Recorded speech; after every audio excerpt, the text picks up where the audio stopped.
And the scene is set at the Looking Glass Cabaret. Lights can be seen from inside. The music on the dance floor is throbbing. The place is relatively packed. It's open night at the cabaret. As Clan Toreador has thrown a celebratory bash since the events of the Asylum have, as far as they are sure, been concluded as for now, and the city still stands, and from what could be discerned, there were very minimum casualties on the behalf of the Camarilla as a whole. We start the scene with 5 kindred sort of sitting around at the bar, talking, laughing, and just sort of enjoying the night, since this is the first time in a few nights that they can take a sigh of relief, although some of them may not even be aware of the turmoil that has been going around the city at the time. And of those 5 kindred, we have Mortimer Fitzgerald, the author and Toreador Harpy, Kalliope Tavalaris, the Toreador Whip, Laird Brehon, the current Master of Harpies for the Ventru, James Schmidt, the Harpy for Clan Tremere, and the newest addition to New Sarum, Joshua Smith, a Toreador neonate who I believe this is going to be either his second or third night in the city. And this is where our scene begins.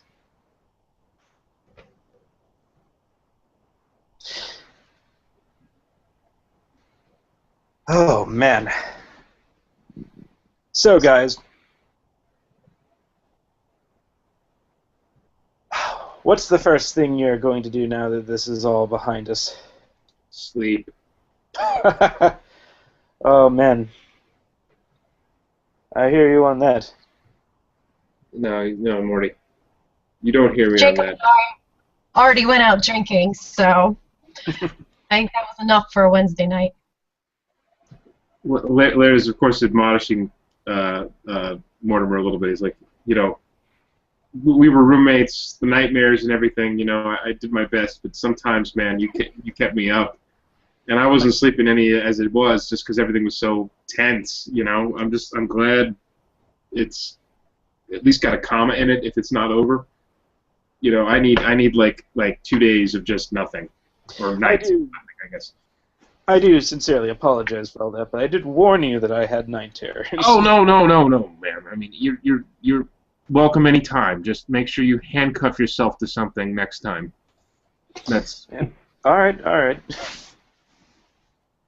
As Mortimer looks around, this is actually house rules. This is actually his first time hanging out with the Tremere Harpy, James Smith. They haven't had much time to talk as of yet. I'm assuming that Mortimer brought him along. I would think that Laird would have brought along James Smith. Oh no, James and I came together, and I totally freaked out Saul, his ghoul, by being so friendly with him as I normally was. All those other times that Saul has been around, I'm always like kind of waving my finger at Saul, telling him to take care of James, that sort of thing. But James seems like a little, slight smiling tonight. At least that we're not all dead. I suppose. That's what Laird would think about looking at James' face. I'm assuming. James is indeed quite happy with what happened, as far as he's been catching up on what the situation has brought forth. However, that the fear that whatever has risen is gone still troubles him to some extent, as it could always come back, and well, who knows in what time frame. And besides that, James is trying to keep his left hand as close to him as possible, as he burned it quite severely in the last evening. As for the other guest of the party right now, Mortimer would have brought Joshua Smith with him, since he has partially been instructed and partially taken it upon himself to try and re-educate this World War I veteran with the events of the modern nights and the recent advancements in technology and culture. so far he has had small progress, but after getting the text from Kalliope that there would be open night, he thought this would be a good time to introduce him to some of the clan, although it seems that some of the others at this point are a little preoccupied with their own festivities and, well, yeah, other things, since not everyone is here at the moment. So you served in World War One. Joshua actually is going to be looking a little bit perturbed and distracted, but he's going to look up and, yeah, that's right. Did my bit for, king and country and all that. Okay. Well, that's commendable. I mean, I guess I should be thanking you for your service and also congratulating you on not being dead. Well, that seems like a technicality, my friend. Oh, Mortimer will smile at that. But as for thanking me for my service, it was hell on earth, and it was completely just insanity. There's no reason for it, I don't think. All right. Well, then, as for technicalities, I make a living catching people on technicalities. So, honestly, I think that's all fine and dandy. You got to take a win. A win is a win, really, I should say. And he then hands you his business card, and it just says Laird Brehan, attorney at law. There's a phone number. Joshua's going to flip it over in his hands and examine it and kind of, oh, geez, lawyer. They have one guy who's a con artist, another one's a lawyer. I don't know if you guys ever meet. Well, actually, I mean, what's the difference, really, at the end of the day? Except that I can get you out of jail. Well, I think you and me are going to be fast friends. Yes. Mr. Brehan is one of the most straightforward venture that I've ever known. He's a good man. Thank you. I appreciate that. I try. Honestly, it takes a lot of energy and effort. Although I could swear at times you have a bit of Toreador in you. Gosh, the schemes you come up with sometimes. He he's like absently listening to you there, but he's staring at his hand again. You notice that for a second, for like a split second. It's almost like he was transfixed, but he's staring at his hand again. And he kind of does this thing where he almost makes a fist, and then he sort of stretches his hand out and sort of says, honestly, the Toreador don't have a cornered market on missing things from your mortal life. I miss cigars. I miss crazy women. I mean, it's not the same now, obviously, because now I'm stuck with crazy women who are also vampires. No offense, Calliope. Like,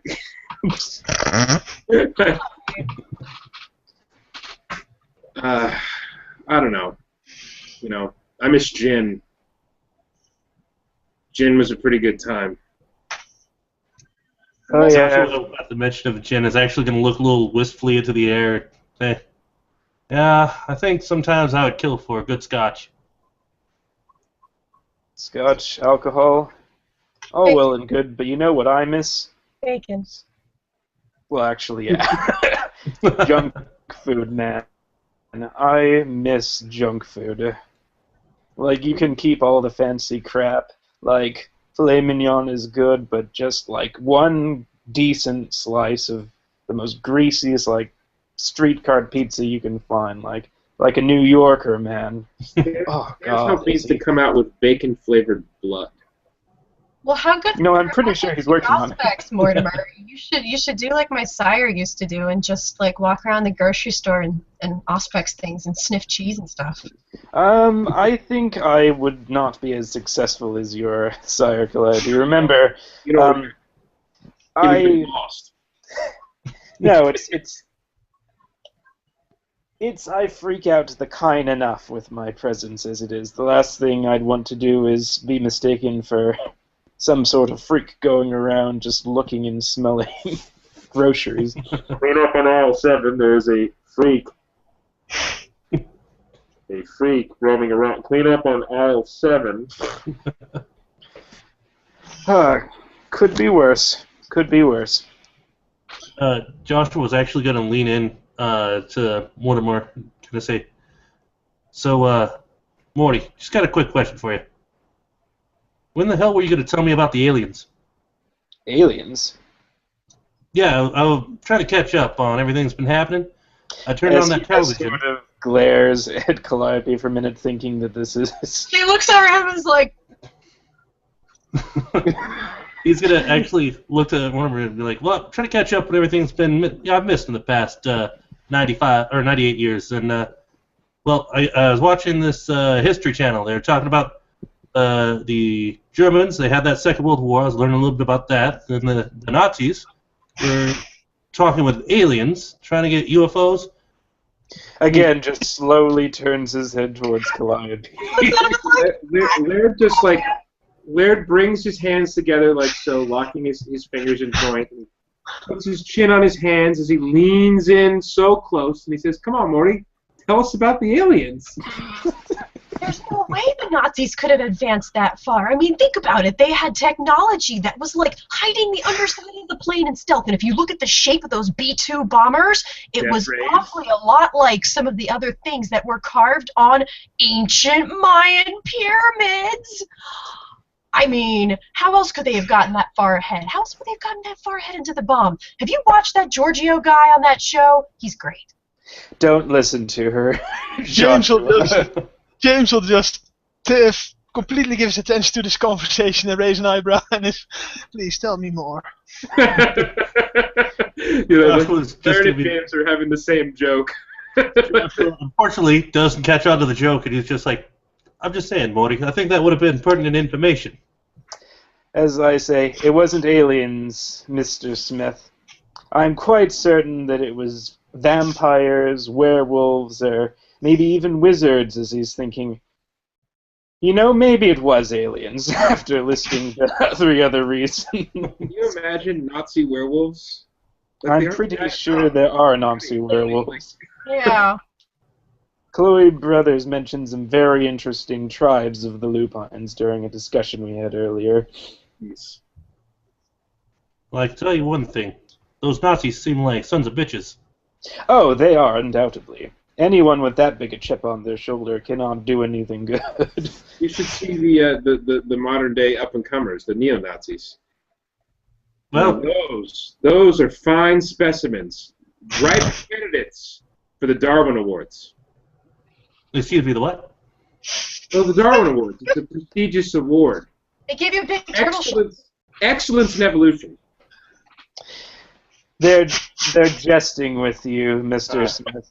The Darwin Awards is a joke award that is given to people who rightfully deserve to become extinct. We're talking about idiots, morons, people who think that drinking an entire gallon of alcohol in one swig is the epitome of... What did they say back in your game? You can find all of them on Reddit and 4chan.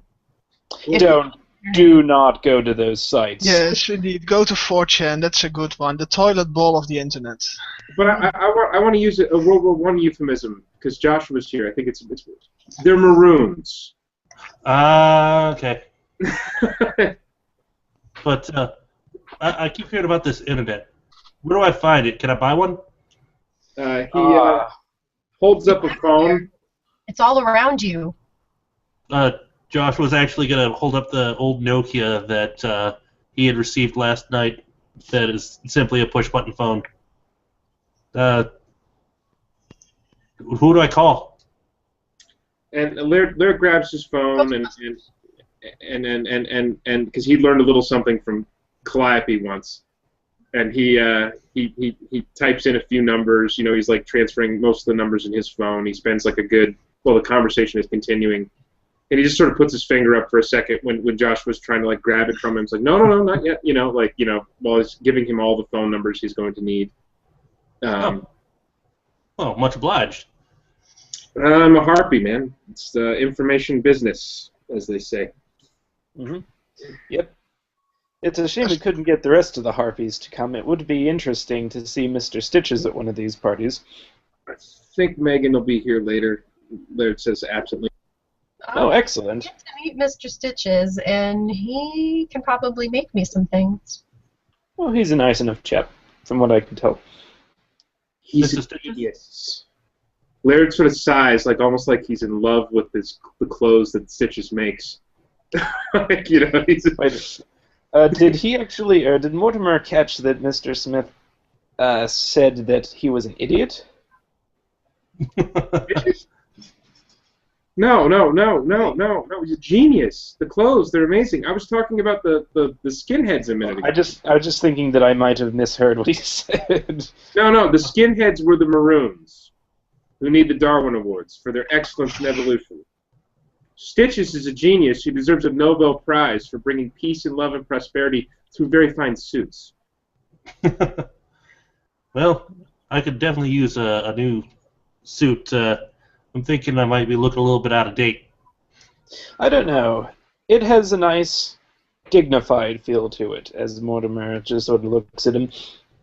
But then again... No, She looked continue. over her head to just say, I know about clothes. I've dressed Tremere elders before. Clothes, really dig them. You could rock some of the vintage thing, too. The big kick for rockabilly, 40s, 50s, all that coming back in. Probably even back to the 20s if you want to clapper. Gatsby just came back out, too. I mean, it's all big. Yes.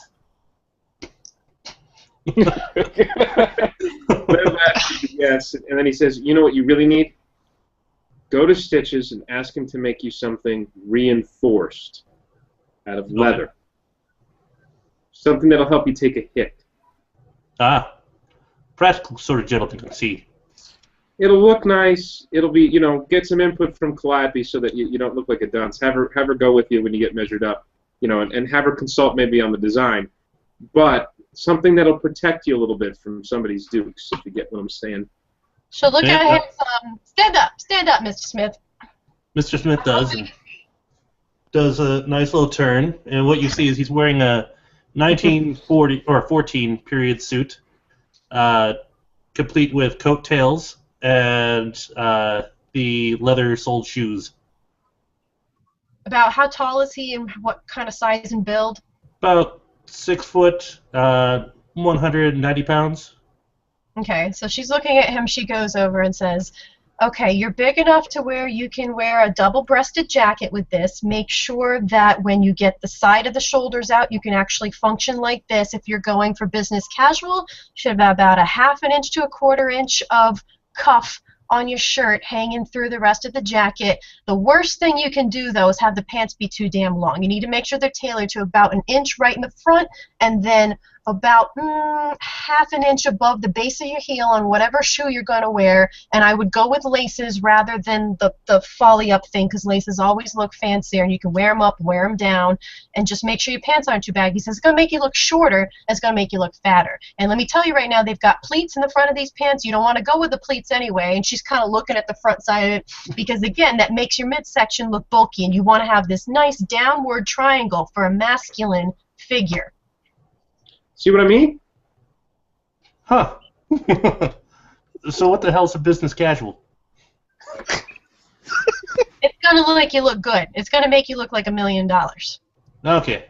Imagine that the clothes you would wear when you're relaxing Okay. are nice enough to wear to a business meeting of some kind, to conduct your business. A Sunday As suit. long as you're sitting down, your jacket's unbuttoned. Don't ever sit with the jacket buttoned. Right. A comfortable Sunday suit that can also help you if somebody's trying to beat the head of living snot out of your face.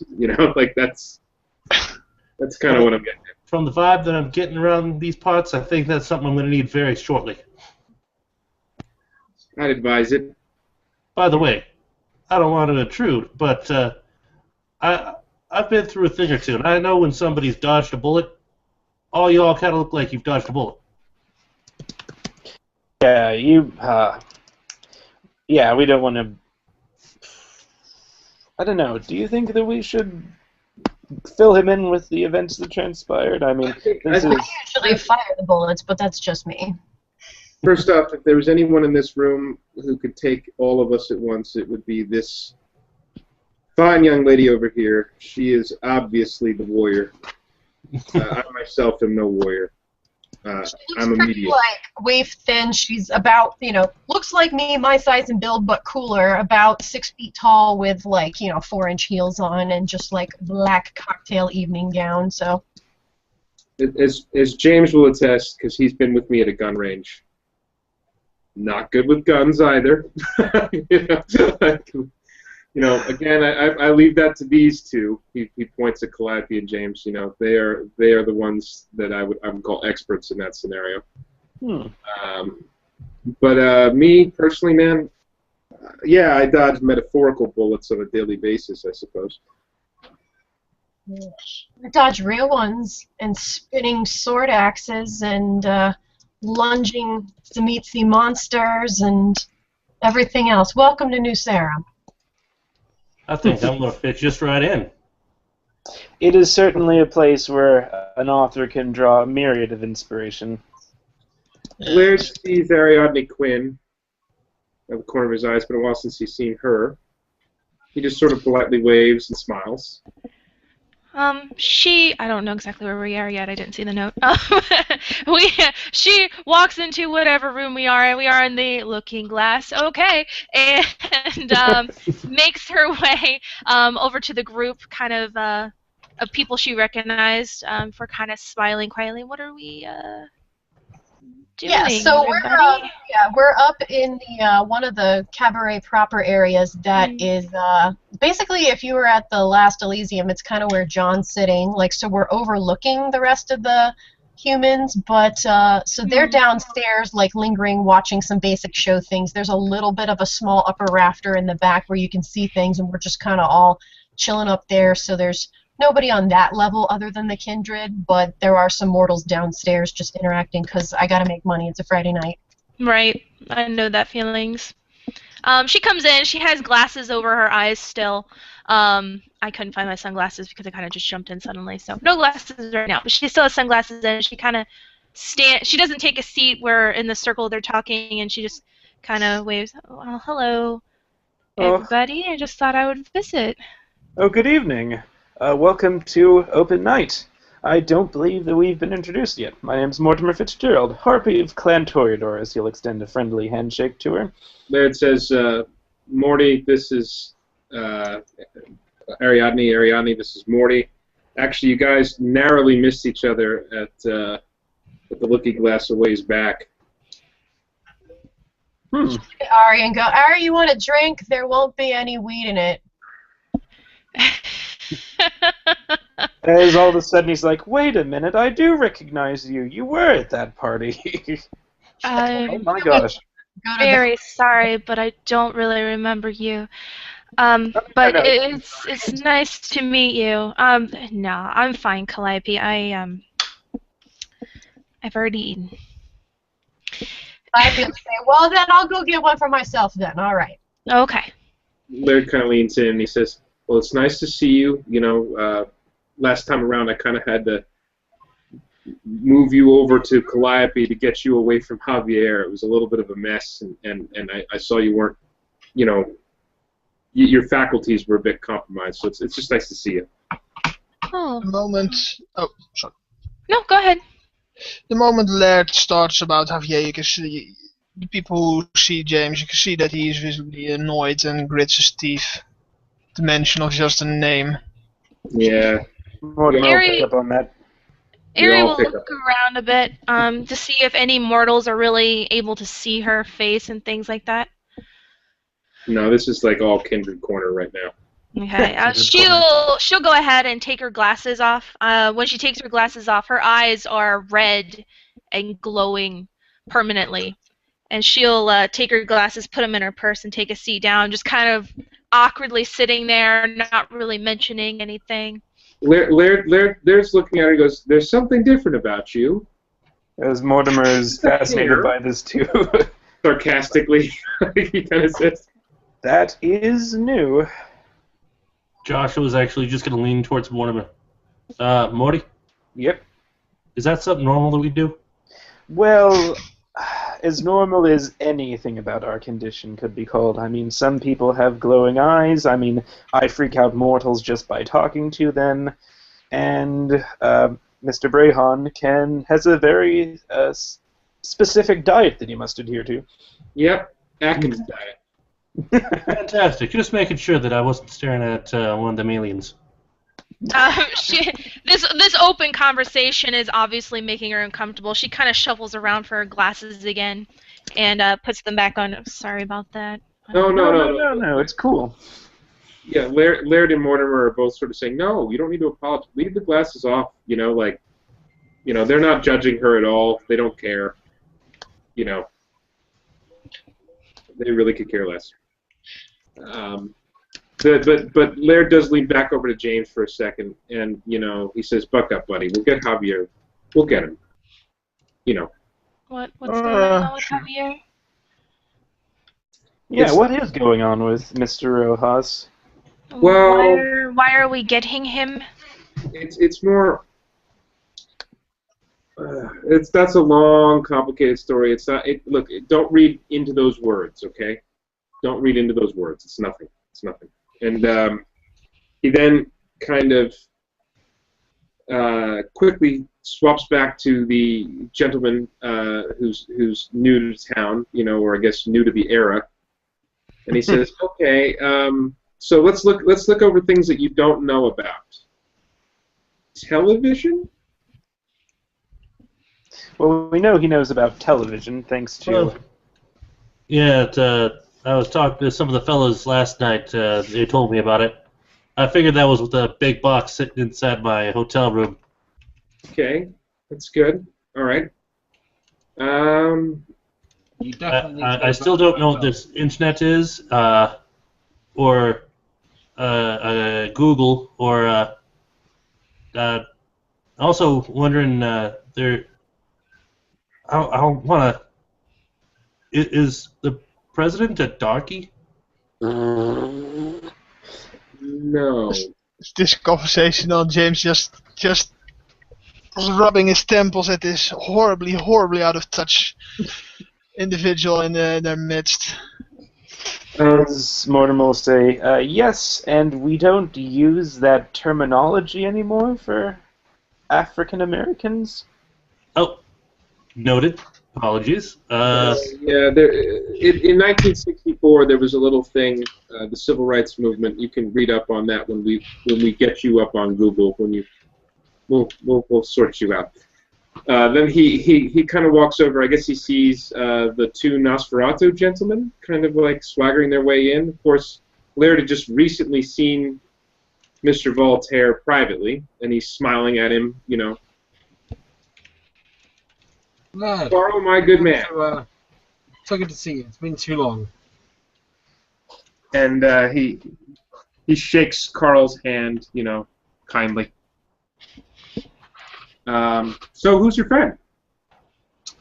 May I introduce the newly elected whip of the Nosferatu clan, Sir Thaddeus Morgan. Ah, an English gentleman, knighted and all that. I believe Jebediah spoke highly of you. He goes to shake Thaddeus's hand. Both Thaddeus and Jebediah have a deep love of Savile Row. And Thaddeus will note that the hand is a very warm, friendly handshake. Thaddeus extends his hand. Ah, a pleasure to meet you, sir. Well, Thaddeus, I'm Laird Brahon. I'm an attorney, and I'm also the Master of Harpies, and this is a party. So everybody, Thaddeus, everyone. Hey! Hello, it is a pleasure to meet you. Mortimer Fitzgerald, Harpy of Clan Toreador. Evening, Pleasure Mr. to Thaddeus. meet you. Good evening, all. A pleasure to meet you, those I haven't, and always a pleasure to meet those of you I have met as well. Met you already, Mr. Winthrop, but I got a little promotion since the last time, so. Ah, and what rank do you hold within your clan now? Whipping the young ones into shape. Ah, a job I've also just literally been appointed with. Well, mutual congratulations then. And Carl will look at the room and introduce himself. Carl Voltaire, Clan Nosferatu. Nice to meet you. Mortimer, Has Carl, heard of Carl Voltaire before from Laird before, but since they seem to be on such good terms, he will just smile pleasantly and look at Laird. Laird gives a quick look to Mortimer, and he says, Mortimer, Carl is going to make himself available to help you out with your television program. Ah, yeah. He is. Oh. He is. My apologies. No, it's all fine and good. But Carl, the more the merrier for this little project. Carl and I sorted some business out, and we came to an agreement that he would be perfect to assist you in that particular endeavor. And he just smiles at that. Well, I say, I look forward to working with you. I trust Laird Brehan's recommendation completely, and he'll extend a welcoming handshake to Mr. Voltaire. Carl will return a firm but not painful handshake back. Well, feel free to enjoy the party. It's open night here at the cabaret. Well, I'm really glad to see that the crowd's really picking up.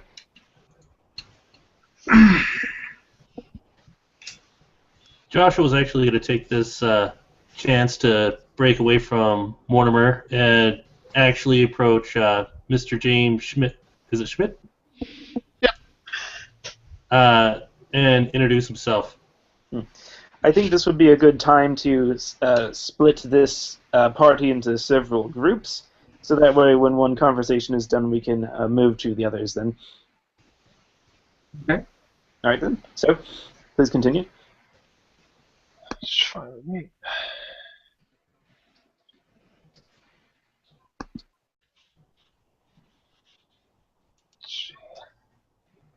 Well, while Mortimer's doing whatever he's doing, I guess somebody has to keep this party going, and then he kind of like wanders over to Kalliope and sees her messing around with a guitar.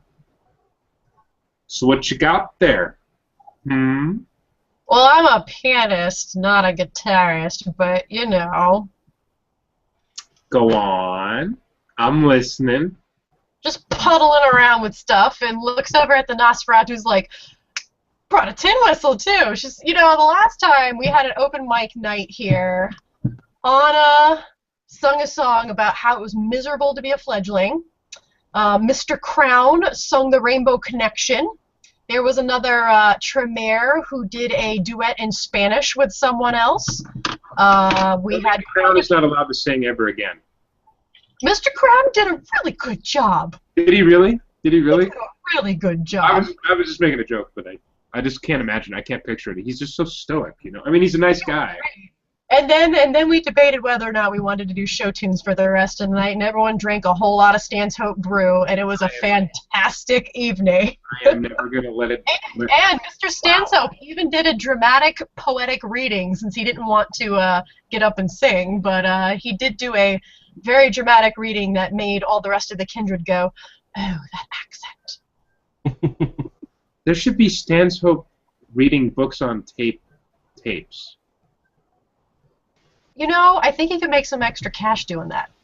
He really could. He really could. I hear that in kind circles, British make sterling first-class bad guys in films. They do. They do. Who else makes a better maniacal megalomaniac than a Brit, eh? A German. Yeah. Oh, yes. But bump. Laird, of course, looks over to Ariadne, who seems like, I guess, a little spaced with her glowing eyes and all that stuff.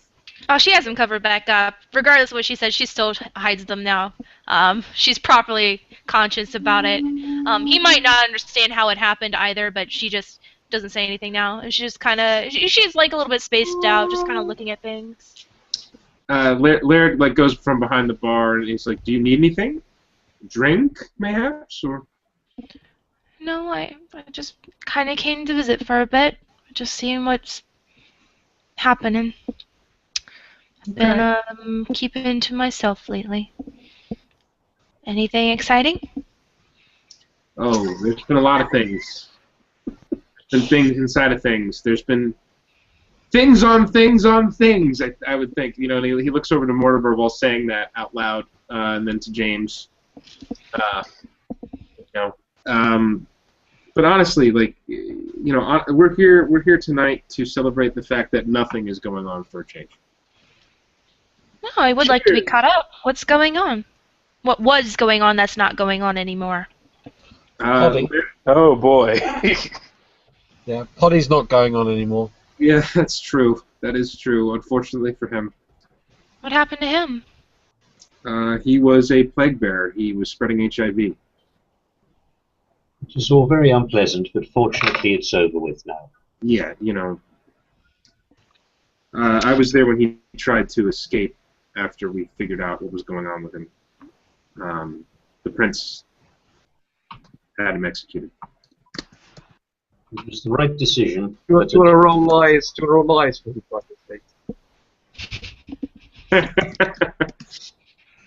And a voice. She actually kind of the discussion and kind of like the general kind of casualness and agreement of there is actually kind of disturbing to her, but I'm gonna roll actually a perception or not a manipulation subterfuge to kind of hide her feelings on this. If I can load up Daystream. Cool. Afterwards, can you roll my manipulation subterfuge to combat it to see if I see? I could roll it for you. She gets 3 successes. So she's kind of she actually doesn't show any real emotion about this. But behind that, she's actually quite disturbed by this. Well, and then what do you want me to roll? Yeah, somebody roll 7 dice for me, and I have manipulation as a special. I will. No, she's got it. Okay. Yep. So you can kind of see it. This kind of conversation is really disturbing her. Okay, so what I do is I deftly change the conversation to another subject, and I kind of say, sweeping it under the rug, what happened to Potty was a very sad bit of business, but that's really not why we're here. We're here because this ancient one. You know, remember our first talk about the dreams? Mm-hmm. So we're not talking about when the prince had all his arms and legs chopped off before his head got chopped off. Not a different time. No. He looks sharply to James.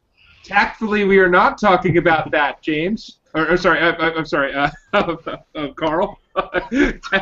Tactfully, we are not. We're going to tactfully talk about anything but that. And then he looks back to Ariadne and he says, "I'm sorry about that. No, we're happy because we've dodged a bullet. Whatever it was, it's left. At least as far as any indication goes. As far as we've been able to figure out through reconnaissance." They cut off his arms, legs, and his head. Yeah, but it left. The bad thing left. That's what we've got to bear in mind. That's the important thing. Laird's just got his hand and his face palming now. You know. Yes. The prince decided that he was a flight risk, and I was there. It took four of us to subdue him. It was not. Because he tried to run? Well, he because said he you're couldn't fly. Well, going to chop off his arms, legs, and head? No. It's because he was spreading a disease that was contagious, and if he had come forward, we would have tried to come together to make arrangements for him. He chose to run. He chose to run, and he could have infected God knows how many of us. Imagine if he turned malicious and started attacking people. We'd be infecting kind left and right on top of each other. It would have been a massacre. So Thaddeus is going to make a roll now. It's going to be manipulation and etiquette because he is getting quite annoyed now at the fact that this conversation keeps coming up and will not bloody well die. And there it is, too. He's been trying to change the subject, if you would note. So a roll. Carl is confused because Laird keeps bringing it back to the dead body scenario. So he's only managed to get one success there, but Thaddeus says, "Gentlemen, ladies, please. This is a topic that belongs in the past." It's a unfortunate matter, we can all agree, and it is something that best is left in the past. I agree, and it So, could have happened to any of us. That's the thing that we have to really understand. We've got to be more careful as a race. We've got to monitor what we choose to eat. I agree. Herb's the way to go. She's more than willing to just let the conversation die. She just nods her head and just kind of stores all this information in the back of her brain. Vegetarian vampires. So, so what's this thing? So the asylum is safe to go back to now? Or what's going on there? As far as I can tell, it's like he looks to James, who was laughing as he was trying to speak. Would you like the floor, sir? You know, and he gestures to James to talk about it. Sorry, I had to mute myself there for a moment, so that was my bad.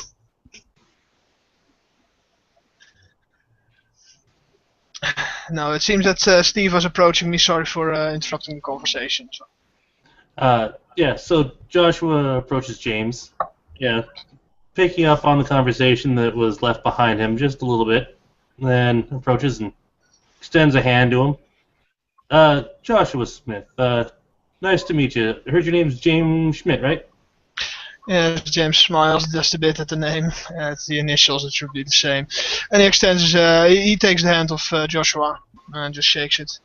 As he gives him a glance and takes a measure of the man, who seems in his eyes horribly outdated and completely out of touch with with the current world, with its progress and technology. Joshua doesn't catch on to that, but instead just pushes forward the conversation and says, so, what do you do for a living here, Mr. James? Well, Mr. Smith, I am somewhat of an IT specialist, you could say. And as he says it, he notices that the term might not stick, so he'll say a computer expert. Oh, if you will. Yes. Computer? There it says computers are. You were talking about the internet. The internet is a way for computers to talk to each other. Computers are, and he holds up his phone. I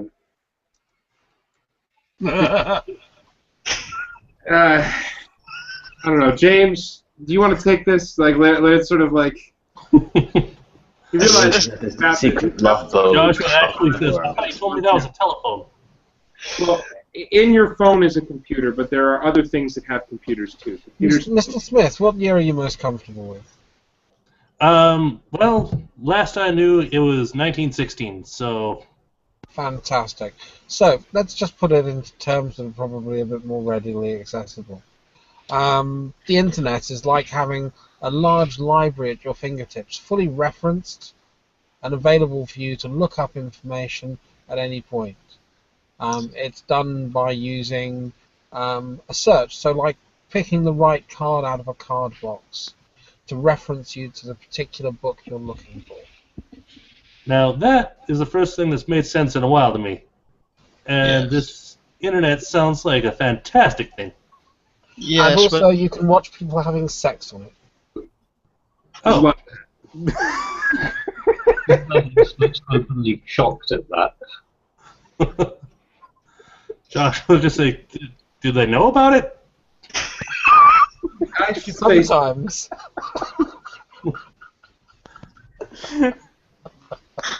Something about that just doesn't seem right. I don't know. no. These are strange nights that we live in, Mr. Smith.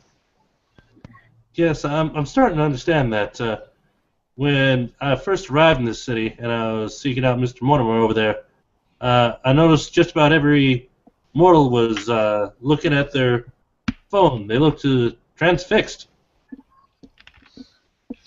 And Cole pulls out a tablet from the sort of satchel bag that's normally at his side, and he just sort of switches it on, and there's let's have a look, 1916.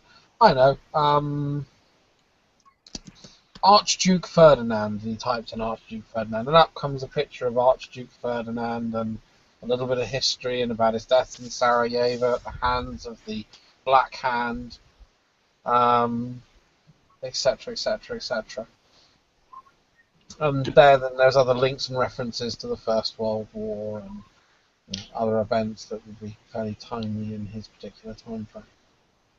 That's what I mean. We use words to search for things. That's a very good way, and that's what Google is used for.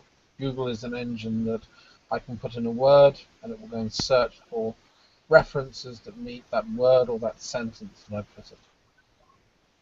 Yes, So you could make. thinks of another one. I know. Famous Shakespeare, Macbeth, and up comes a list of famous quotes from Shakespeare. This actually is something more useful.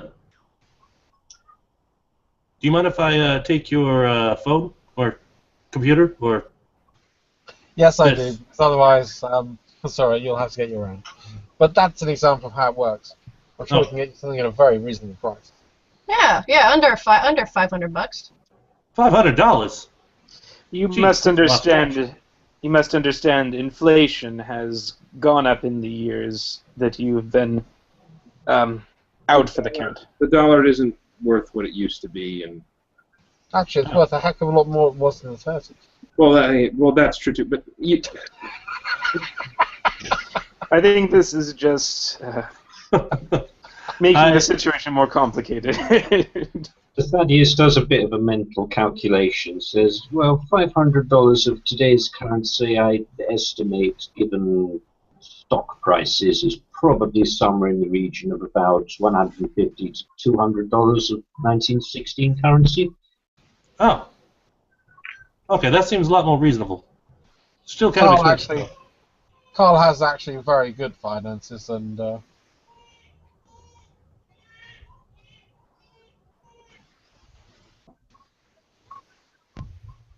5-7%. But no, it's a bit more like about $54.50. Oh, $54. That's even more reasonable than $100. the point is, you'll be all right. It's okay. And honestly, seriously, if you need someone to help you, he looks to James. There are computer experts. As this conversation rolls on and notices the input everyone's given, he gets a flashback to his mortal life where he's helping all elderly people getting a computer.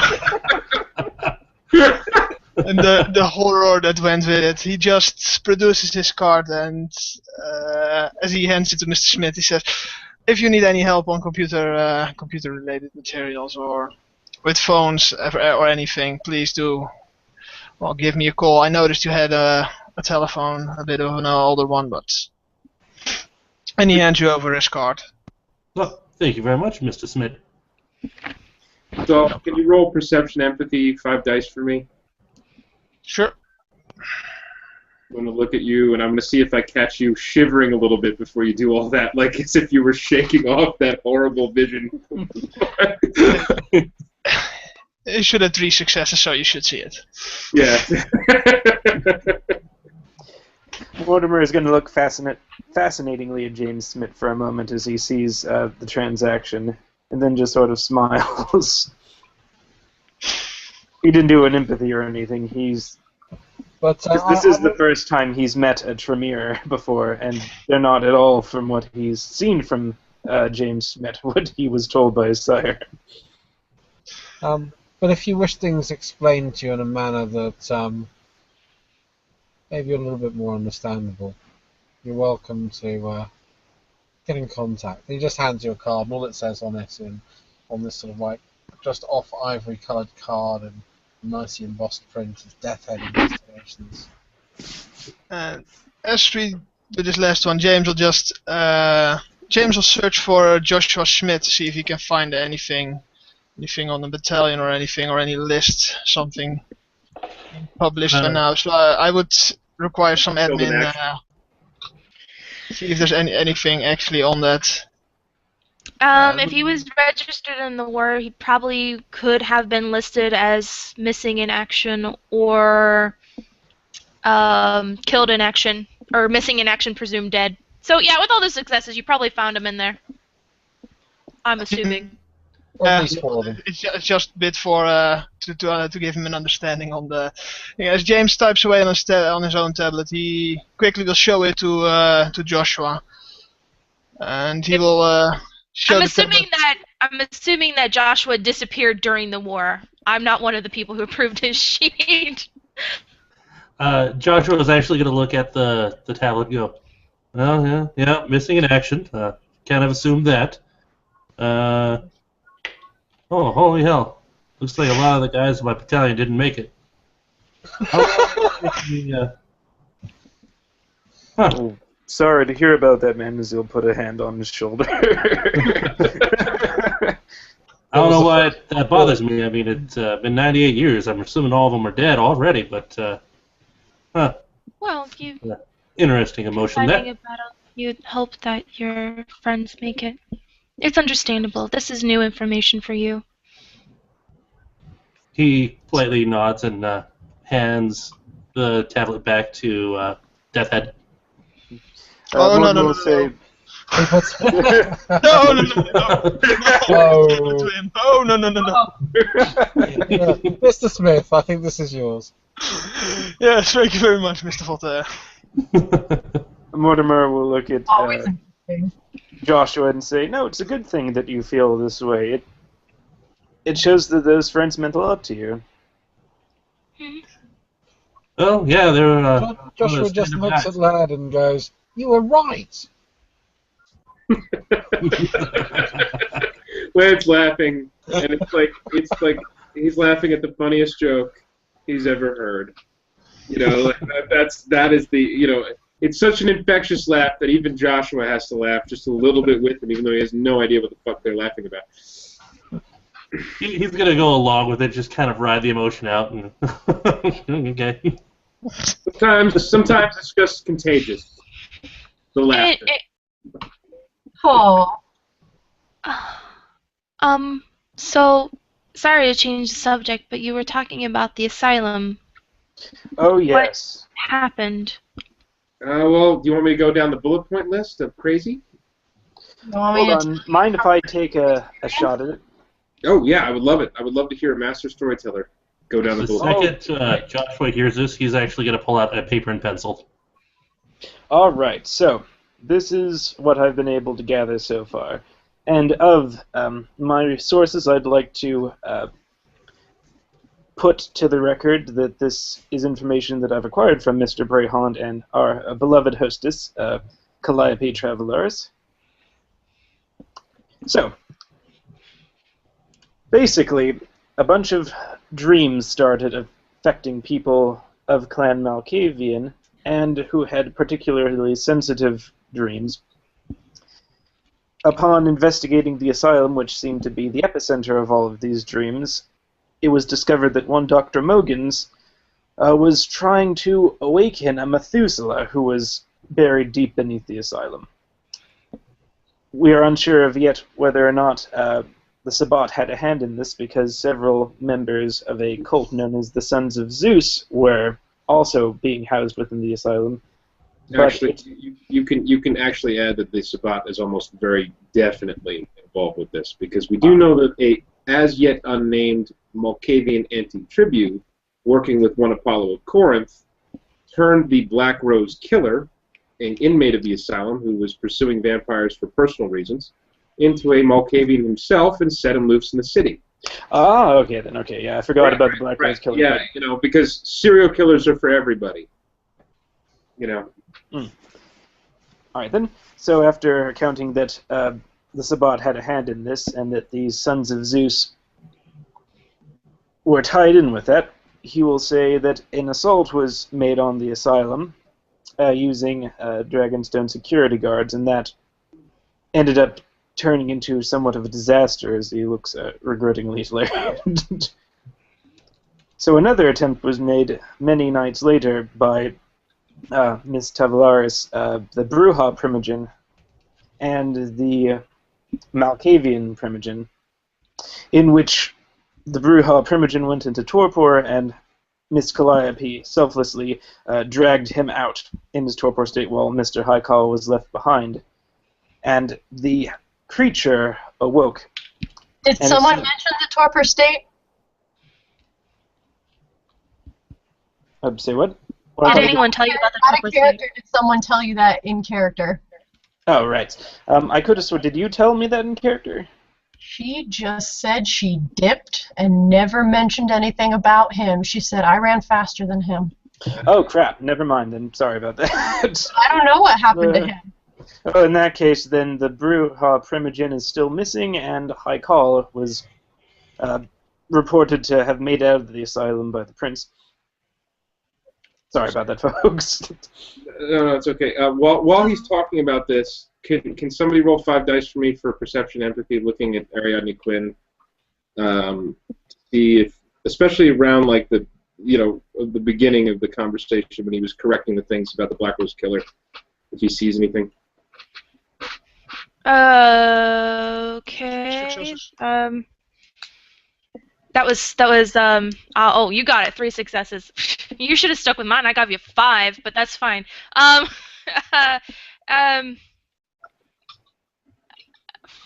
What would her reactions to the Black Rose Killer be? She'd just kind of be nodding and listening. Maybe a tint of concern hearing about the Black Rose Killer. She's not an open book, so. No, that's not. He's just, because she seemed a little ruffled earlier. He's trying to see, she wanted to know about the asylum. He's trying to see if, what her mental state is. She just came in with red eyes, She's just kind of nodding a little bit. No one's talked about some abject horror violence of slicing people into pieces, so she's just kind of going, okay. She will pipe up near the end, just like, so Highcall's fine, and this thing is gone, died? I am unsure as of yet the exact details, since the prince does not give his official statement. But from what we were able to tell, the threat has passed for now, and that the elder is not, as of right now, hostile towards the city. The only unfortunate part is that we as of yet know where Devon Creed is. Did you guys get that registered that I was on mute? Yes. Okay. At the mention of Devon Creed, Laird texts Devon, even though he doesn't get anything back. Alright. And so that is the events that transpired at the asylum. Most illuminating. Thank you for the story. Not my best retelling, but... one last piece of information. Just recently, we were able to discover that another cult may have been involved. Kalliope, would you like to take up the tale from here, since you were a member of the raid? No, she would not. Oh, she's in the zone. Okay. Well, Laird is, of course... Oh, okay. Well, you go. Oh. You go. Oh, yes. She kind of was like, she was listening to the story, and she was listening to the story and just kind of noodling and kind of toried off for a second.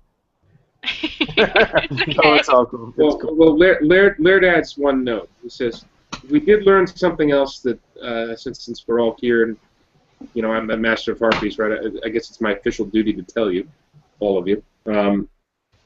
We learned another piece of important information in all of this. Well, 2, really. The chief one being that Apollo of Corinth apparently took the Black Rose Killer's kind wife before this other Malkavian we haven't deduced the identity of yet turned the serial killer into a vampire. Apparently, before he was a serial killer, he was married, and Apollo took his wife and turned her. So there may be another La Sombra that we don't know anything about. Sleeper agent, so to speak. Tell him about the Mira Morty. Yes, Yes, I was about to get to that. That is a new piece of information, though. I had not heard about that yet, Laird. Well, then this might be news to you, then. Is that after some research, Miss Calliope and I discovered that another cult may have been involved. A group called the Cult of Luna. A group of mortal cultists attacked the three who ventured into the asylum with very unique weapons that we were able to identify as being distinct specifically to that cult. Not only that, we suspect that there may have been a very long-running conspiracy involved, since the depiction that Miss Tavelaris uncovered indicates both Roman and Aztec designs. Get this, Laird! She, puts her hands like the little tinfoil hat. She's like, how ancient aliens is this?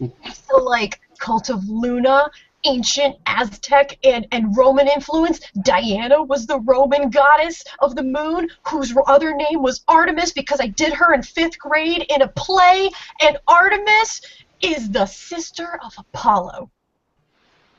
Yes, it is highly suspect, and the prince has been made aware of this, but the biggest concern right now is that if this has been a long-running conspiracy, then how far does this go back? Laird is, of course, totally enthralled by Calliope's enthusiasm with all this, and he says, does anybody know who runs the local tabloids in town? Not the real newspapers, but the tabloids? I don't know, man, but I used to read the crap out of them when I was getting pedicures. Gotta wonder. Now everything makes a lot more sense, says Mortimer. Maybe the tabloids is some sort of secret Sabbat message service. Laird's just telling a joke here. Saying that out loud. He doesn't mean it. It could be. They say that about the Daily Mail. In the Daily Mail's case, it's true. I'm afraid I was always more of a Financial Times man myself. I don't blame you. Aw, I was a liberal arts major. That's a real paper for real men, Thaddeus. And he gives you a thumbs up. For some reason, I feel Miss Quinn is much more of an independent reader. That's only funny if you read British newspapers. She kind of just ignores that. And a little bit kind of disturbed now. Finally, after all that, she kind of changes them again. Anything else I need to know? Is she visibly disturbed? A little bit. All right, Laird. Joshua's going to interject to try to lighten the mood a little bit.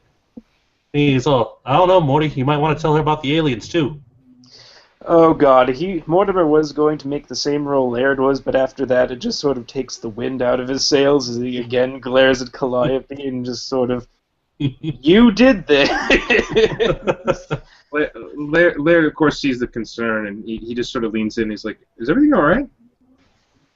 Yeah, everything's fine. Because I suppose in the background Mortimer is now arguing with Kalliope about stop showing him ancient aliens. So is is Apollo Corinth still in the city? Well, that we don't know, but I'm going to be leading an investigation to look a little bit further into the Black Rose Killer, and possibly see if we can find out the identity of his former wife. In fact, Carl, I'll probably be calling you about that at a certain point. It might be one of the things that we discussed. Indeed. And he's smiling at Carl warmly. Mm-hmm. But he looks over to Ariadne. What were you saying, Andrea? I'm sorry, I didn't mean to cut you off. Well, she's kind of looking down, and she's like, he was in the news way back for, murder. Yeah, multiple murder. He was monster before he became a monster professionally. He really, really loved his work. I had to go to a few lengths to get an interview with the man in question. It was a little trying, honestly. And Laird looks a little solemn for the first time all night, saying all that. But You don't need to worry, Ariadne. It's being handled.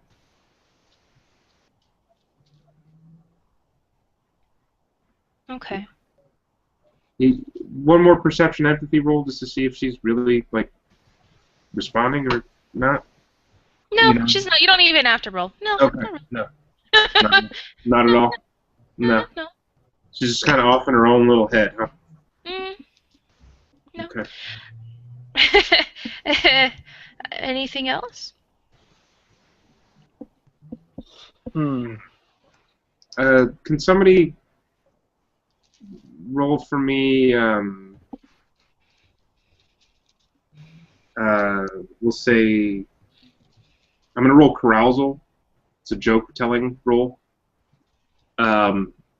So it'll be charisma and performance. It's 5 dice. I got it. Up. Oh, never mind. He got it. Or you can just roleplay the joke and see how it goes in character. Yeah. just say the joke. Oh, okay, all right. I have a list of jokes. All right. I'll use the joke that I've been threatening to use for certain people who might have already heard it. Okay. All right. Laird goes, well, I've been thinking about having Amish children. And he kind of smiles wryly at her. She'll kind of look up at you like, where is this going? Come on. Well, think about it. Think about it. If you have Amish kids, then they have everything they need in terms of having a great work ethic drilled into their heads from day one. They can succeed at anything. Who works harder than the Amish? And I know what you're going to say. You're going to say, Laird, you're crazy. There's going to be cultural discrepancies left and right. You know, your daughter's going to come down the stairs one night and she's going to be like, but Daddy, how come you get to have the lights on and play video games?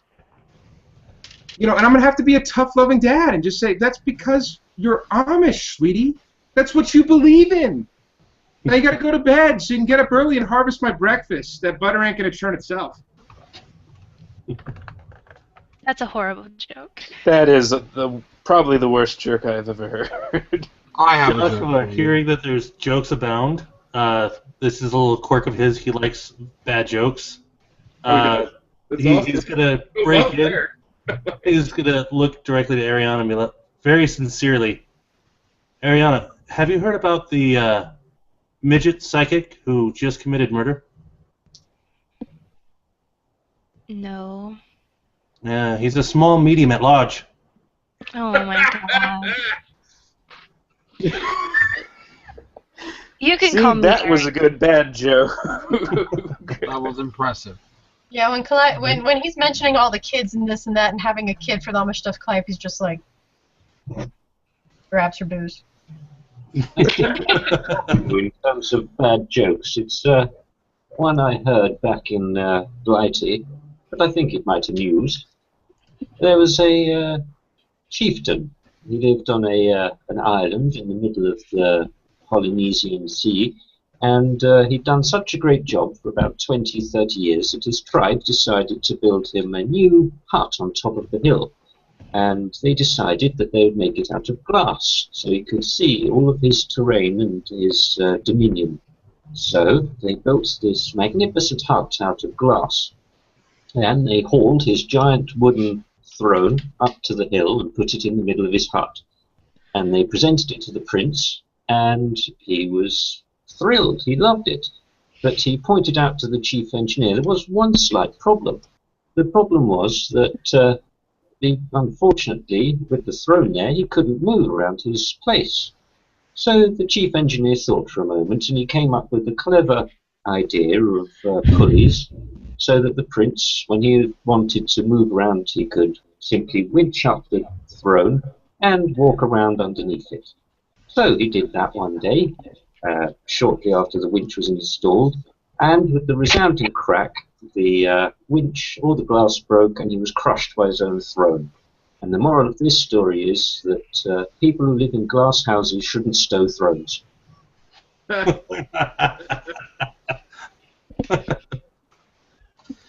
Mr. Thaddeus, I like the cut of your jib. Does that just shoot back? You keep an eye off my jib. That was a good one, sir. Well said. Um,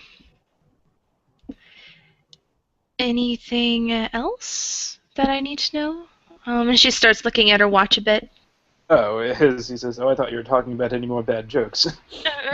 No, news, business. I've been away Oh, I don't dealing think with so. Well, if you things. want, Ariadne, I can come by and like really fill you in on everything. It's not a big.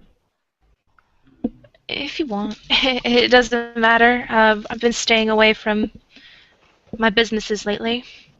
But I could possibly meet you at my new club. It'll be opening soon.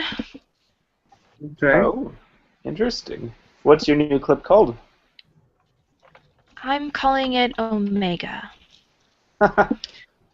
Nice. And all. And the Gothic will be closing soon. So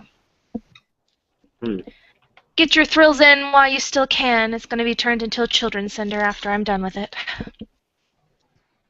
Tasty. Brett hears the tasty from somewhere, and he's like, that's a bad joke." She since she has a she doesn't even kind of laugh at that. She just well, I enjoyed our conversation. I'm going to be heading off. Got some business to take care of, but I appreciate your time. Stay for it if you want to hang out. We'll have to hang out sometime. Yeah. Feel free to come back anytime. Willard pulls out his phone because they've never actually swapped phone numbers. She'll go ahead and give him her phone number. A phone number.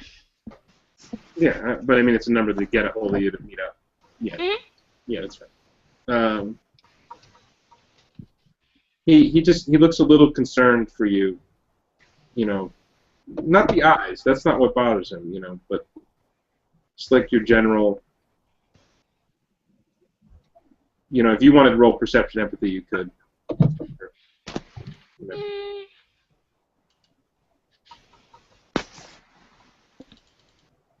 Oh, wow. I messed that up. And she has a specialty in emotions, but apparently that doesn't matter!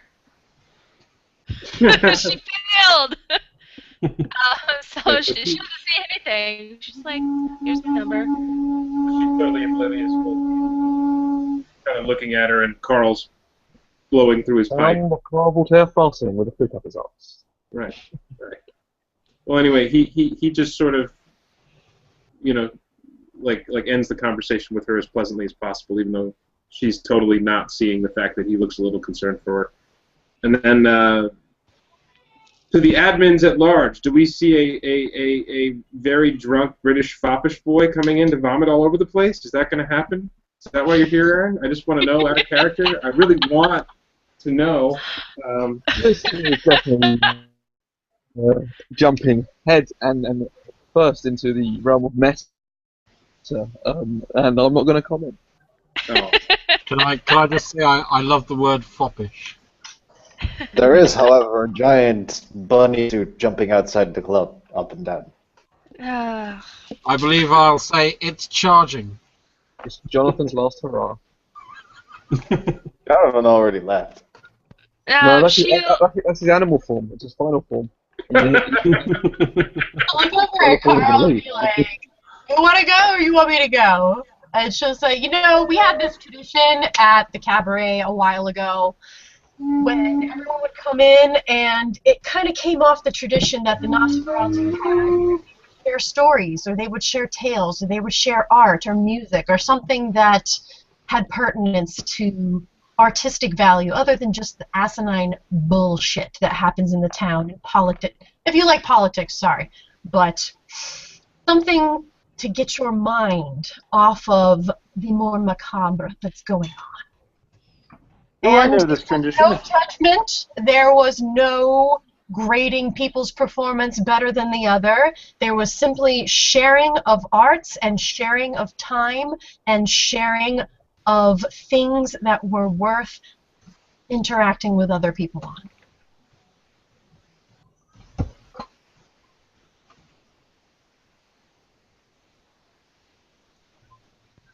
Silence. Did I freeze?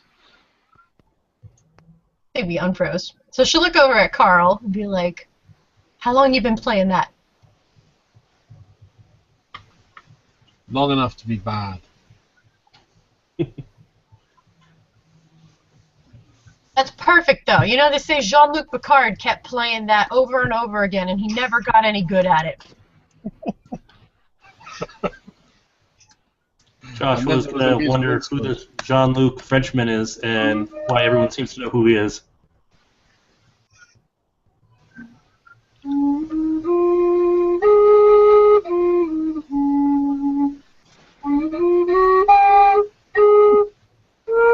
Yeah. About as much as I'm doing tonight without actually practicing for a while. Hey! And she'll go and she'll clap, even though she's been hitting the blood all night long. You know, I once told Mortimer a story about a boxing match that I really loved, but it was one that I actually didn't get to go to. It was one that, you know, if you live in the States, you can only watch it in film. But I saw Muhammad Ali fight once in person. Now that's a story. I saw Ali on October 1st, and he's like squinting, in 1975 versus Joe Frazier. You know, and it's funny because like we take for granted superhuman talents, right? You know, a lot of us are badass fighters or whatever, right? But, you know, badass is a relative term. That was 15 rounds of pure art and pure punishment all at the same time. And they might have been kind, but I don't think I've ever seen a vampire fight like that. Ever. You know, and this whole mess with the Asylum, I kept thinking about it, you know, every time I would walk around trying to find a clue, like one way or another, you know, as to what to do, how to approach it. You know, I kept thinking I had to hang in there like Ali, you know, tough it out. So I don't really have a flowery story for you guys. I just think that sometimes we maybe ignore history while it's happening around us. You know, and then he kind of quietly goes to sit down next to James. Very true. As he starts to leave, Josh will say, "I think that's quite pertinent, sir."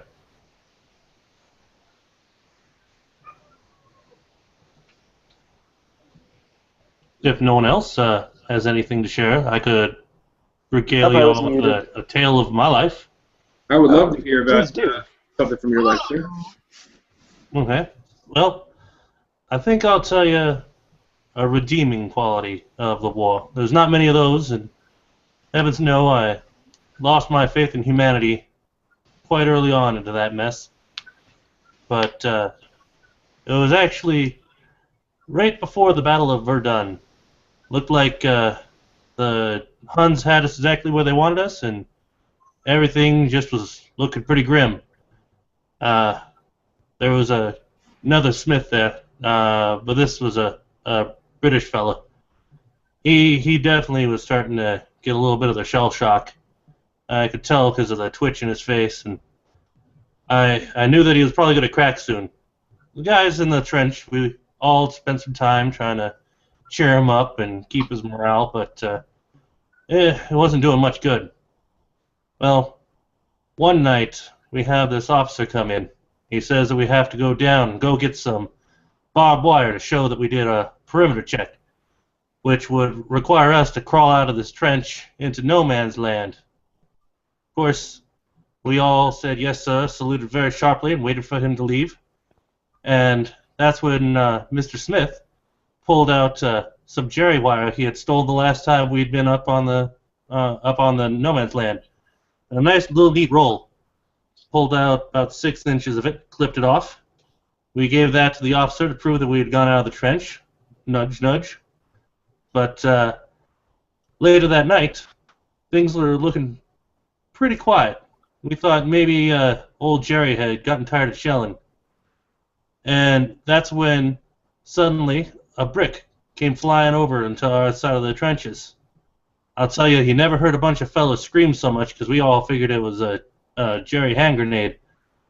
But no, there was a note written in fairly passable English, and evidently they had noticed what Mr. Smith had done, taken some of the wire. So they were asking if maybe they could do something similar and wanted us to do a trade because they didn't want to have to crawl into no man's land for any of our wire. So that's when we all kind of decided we weren't sure if this was a Hun trick or not, so we drew straws, and, well, Smith, unfortunately, was the gentleman to pull the shortest one. He took that took some of our wire and started heading over the no man's land to Jerry, and the silence was deafening. Every step he took, we were just worried. But once he got over there was a big hurrah, a bunch of shouting.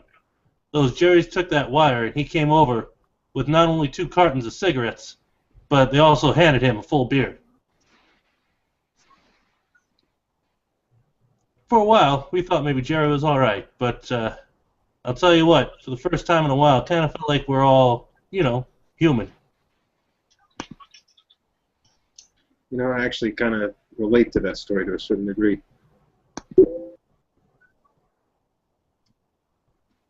Well, though I wasn't there personally, I do remember a football match that took place on Christmas Eve of the first year of the war, 1914, Eve, I believe it was. Yeah. Unfortunately, I missed out on all that fun. Yes, apparently the Germans came out singing Silent Night with lit candles and a football, and there was a football match in no man's land. It wasn't just a movie? Wow. Oh, no, it hit all the newspapers. One of these real-life stories. I cried like a little kid watching that. Oh, yeah, the officers were quite worried that the fellas might lose their urge to go kill the other side if we were fraternizing too much. They put a quick end to that. Still, the most important thing is I think we won 3-2. Wow. Oh, if only, Mr. Thaddeus, if only. Meanwhile, elsewhere in the Asylum, a man staggers, drunk and confused. Comes across a stranger who tells him a little bit about himself. He interrupts him slightly, rudely, and leans against the wall. Oh my God, man! That just so reminded me of my gap year, and I just chundered everywhere. Oh,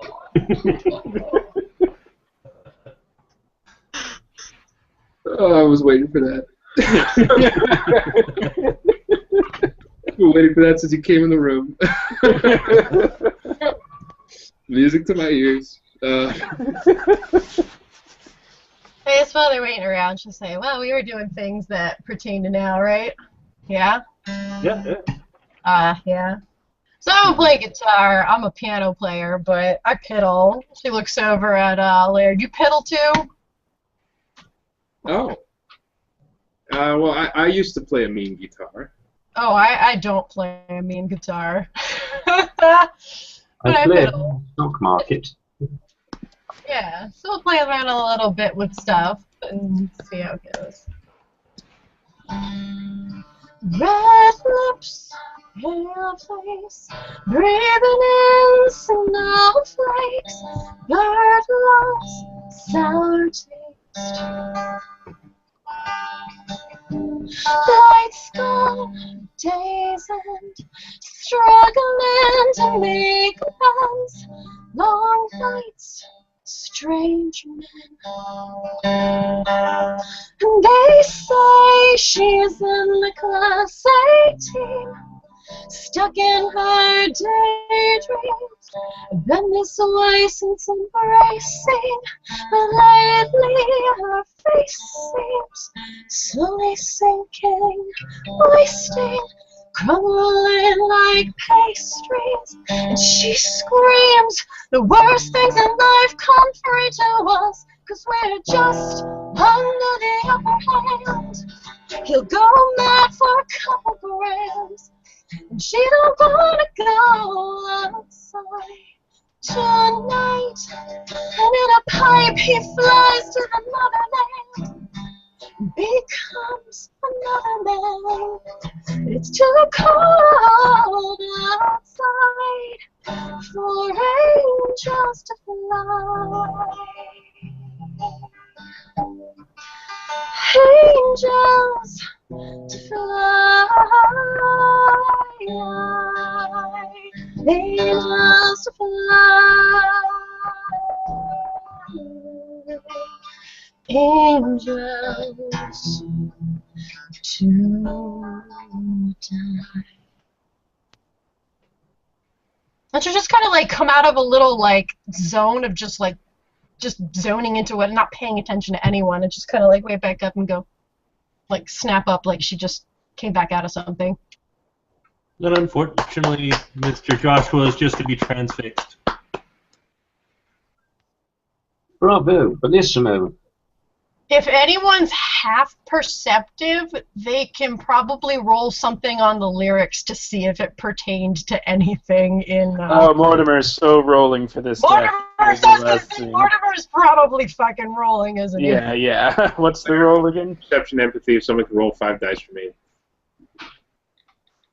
I think that my character is automatically out of this roll. I'll roll for you, Matt. Those two probably can roll, but you know, we'll see what each person gets versus what What's they the difficulty? Probably 6 or 7. Let's go with 7. She was kind of vague, so. Oh, One success. 2 successes for you, lad. Yeah. What does Larry get for 2? damn it! What's their get for 2?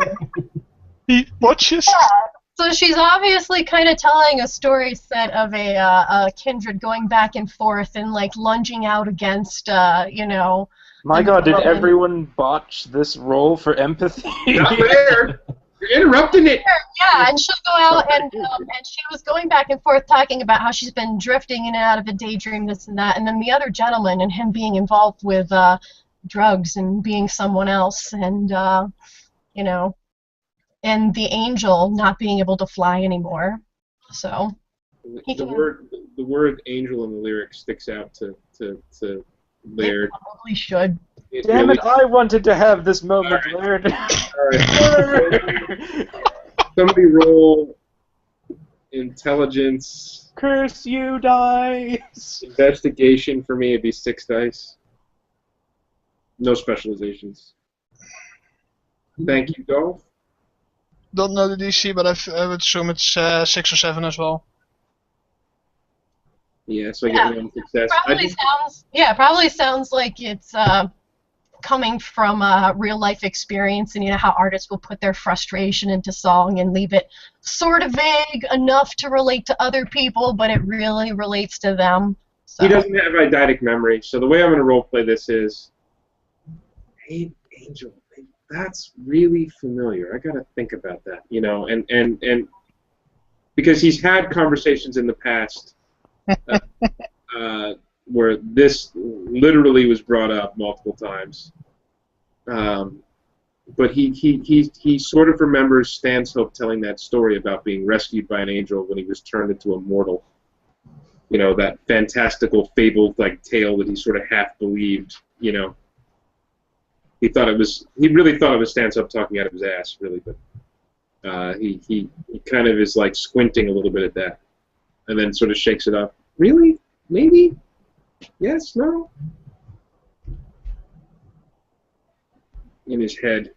I don't know, Mortimer could roll perception empathy to see Laird's confused face. I believe that normally he would, but I botched, so he's like, oh. Okay, then. Gosh, I don't know how I'm going to be able to top that performance. Oh, you Toreador. As he'll say, geez, I'm sorry, but unfortunately, my forte tends to be cautionary tales as of late. I think that my little tale would break the mood of this lovely tradition. Okay, a cautionary tale. Perhaps I can lighten the mood with a few more jokes. I would love to hear how about this? Let's do the cautionary tale first to bring the mood down, and then some jokes to bring it right back up again. I think that sounds good. Well, if it's jokes you need. All right, actually go with the jokes first because I just got a foot cramp again, so if you'll excuse me for a moment. Well, I'll start with one, and then you, Mr. Smith? Sounds perfectly acceptable, Mr. Thaddeus. Very well. There's an Englishman, Irishman, and a Scotsman. They're journeying through the desert in a jeep. And the jeep inevitably breaks down in the middle of nowhere. So the Englishman, Irishman, and Scotsman decide they're going to abandon the vehicle and decide to take one item from the jeep to take with them on their travel. So the Englishman takes his trusty umbrella. The Scotsman takes his bottle of malt whiskey. And the Irishman rips the door off the jeep. Now, they're walking through the desert for some days. Water has run out a day ago, and they are very close to death when they come across a Bedouin tribe. Now, the Bedouin tribe say that they will share their food, water, and accommodation, but only if the Englishman, Irishman, and Scotsman can prove that they possess wisdom. So the Englishman says, well, clearly I'm wise. I brought my umbrella with me to shade me from the harsh sun. And the Bedouin tribesmen are impressed with this and say, welcome to our tent. The Scotsman says, aye, well, truly I'm wise, but I brought my bottle of whiskey so I can drink it whenever I get thirsty. And they say, ah, yes, truly you are wise as well. And the Irishman goes, well, I'm also wise. I brought the door, so if I ever get warm, I can just wind the window down.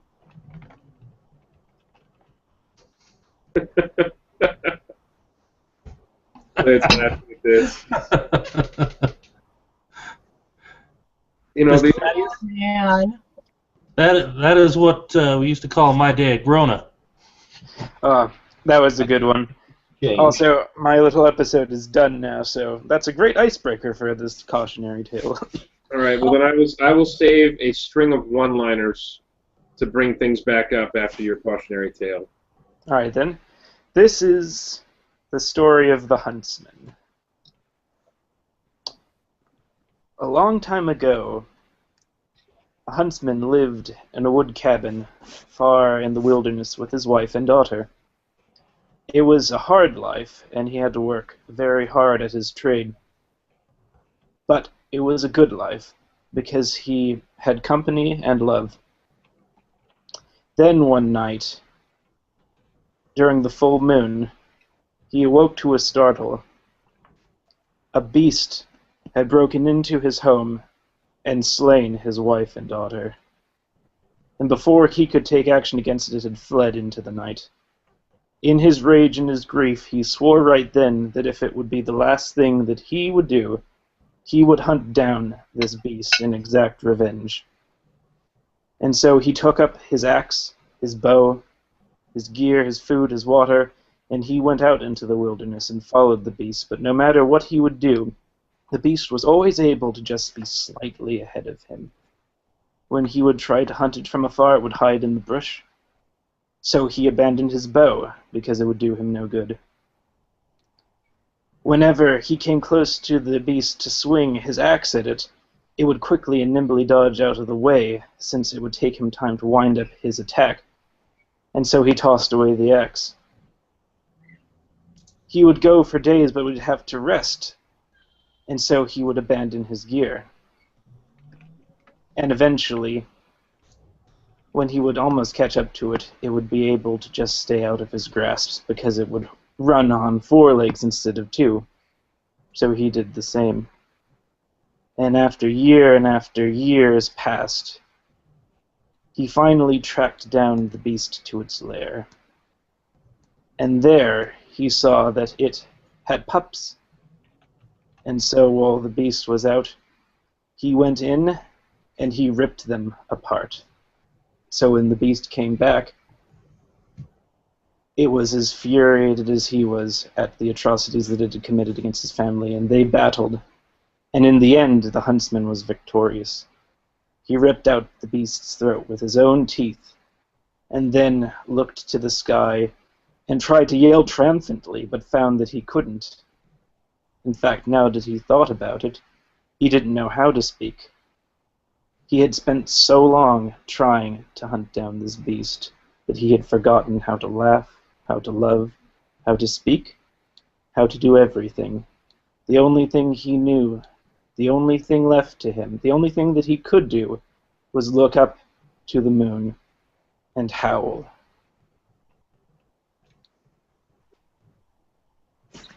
It's a classic tale of woe where man pursues beast, man becomes beast, man might as well be indistinguishable from beast. Yeah, I can't say I haven't seen that in firsthand, Mr. Mortimer. All these stories of men. Oh, I've got a joke for our Mr. Schmidt next time he meets an unnamed anarch.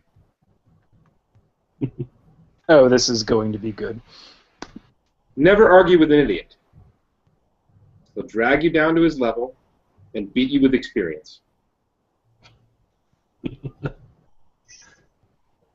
You might say that's a joke, but it's also true. Here's a bit of a joke for you fellas and dames. So, why was George Washington a very unsuccessful kindred? Because wooden fangs are a bitch. Oh. Oh, I love it. Did you hear about the guy whose left side was cut off? He's all right now.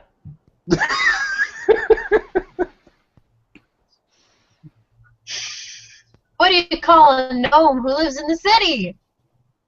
A metronome. That's funny because it's musical. You know, going to church doesn't make you a Christian any more than standing in a garage makes you a car.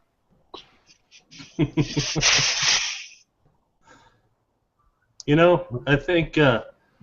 Thaddeus might have been a good banker, but he might have lost interest. Oh dear. Oh, man. What do you get when a piano is dropped down a mine shaft? A flat minor. I've got a slightly more risque joke that you might appreciate. All right. Since All right. we've had a hunting story, it fits in nicely. Now, a man goes out hunting in the woods, and when he's in the local shop, he hears a story of a local bear that has become legend as unkillable among the hunters that visit every year. So he says that he will go out and slay this mighty bear and claim the $1,000 reward that there is for bringing back this bear's hide. And so he buys himself a rifle, ammunition, and all his hunting gear. And he goes out into the wilderness, and after a day or two, he sees this mighty grizzly bear. So he lines himself up for a shot, shoots the bear, and there's a big cloud of dust and a roar of pain from the bear. And once the dust clears, the bear is still standing there. And the bear walks over to him and says to him, "Well, you've shot at me and you've hurt me, but you haven't killed me. So I'm going to give you a choice. 1, I'll kill you here and now. Or 2, I'm going to have sex with you and I'll let you go." So the man thinks for a moment, and since there's no one else in the area, and he's there on his own, and he doesn't particularly fancy the idea of dying, he lets the bear have its wicked way with him. And the next day, eager for revenge, he goes back to the hunting shop and buys a much bigger rifle, ammunition, and goes back to where the bear was last sighted, sets himself up in a hide, and sure enough, the bear comes along the next day, and he takes careful aim for the head. Bang! Massive explosion, big cloud of dust again, and again, the cloud of dust clears, and the bear is still standing, intact and alive. He walks up to the man and says, "Well, clearly you haven't learned, so it's the same 2 options. I kill you now, or I have sex with you." And again, the man submits. The third day, he goes to the hunting shop. He buys the biggest gun that this man has. We're talking illegal firearms imported from abroad and armor-piercing rounds that can take out an armored vehicle from half a mile away. And he loads up with this sniper rifle, takes it out to the hills and sees the bear again and fires a full magazine into the bear. Again, the dust clears and the bear is intact. But this time the bear walks up to him, strokes him slowly on the side of the face and says, "You didn't come here for the hunting, did you?"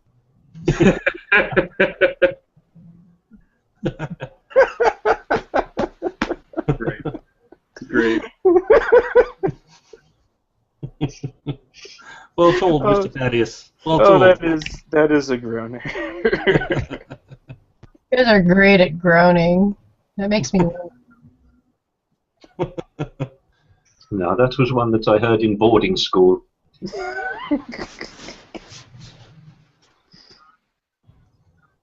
Let's see. I got one, but it's a little bit lengthy. Okay. It's good. Alright. So, there was a gentleman. He was a bit of an explorer. He started going through the Sahara. On his way through, he started to get a mighty bit lost, and he finally found his way over a dune. Upon that dune, he saw a big flat slab of cement, a lever, and a snake.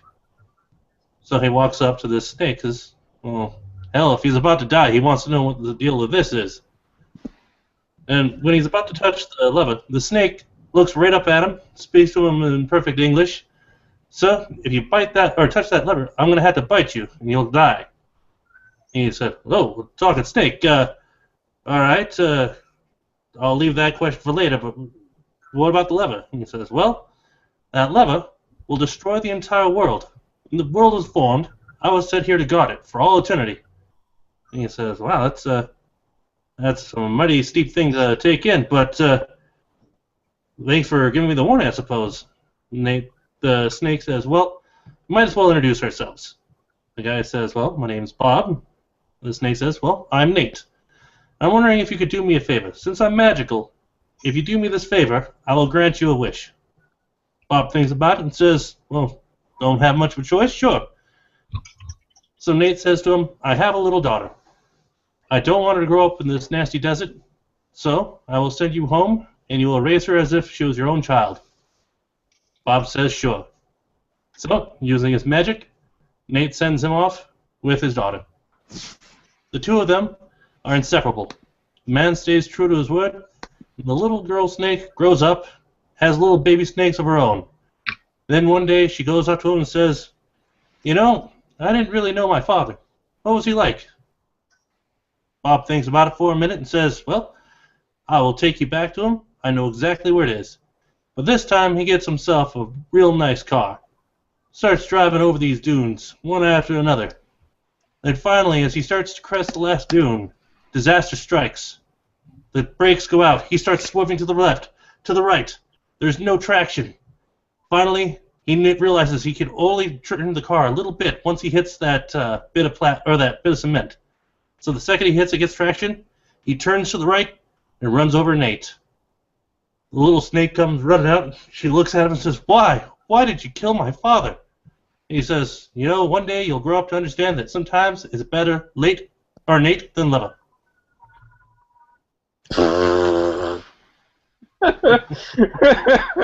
That was terrible. Terrible, Joshua. Thank you, thank you. I've got a long joke, but it's pretty dirty. It's pretty dirty. Please do regale us. I'm a Toreador. We take dirty here, left and right. We sell sex in this establishment. A rich, white, old, divorced man marries a very beautiful, out of his league, gold-digging young lady, we'll say. Much to the dismay of his family, of course, because they can see right through her. You know, they think that she's the worst. You know, she's just totally 30, 40 years younger than him. In reality, though, she actually loves the guy. She's sweet on him. You know, it maybe in the beginning it was a con, but it stopped being a con after a while. You know, she grew fond of him. But the problem is, he's just. I mean, this particular joke takes place pre-Viagra. You have to understand. Every time they tried to consummate the marriage, he just can't maintain. If you're following, all of you.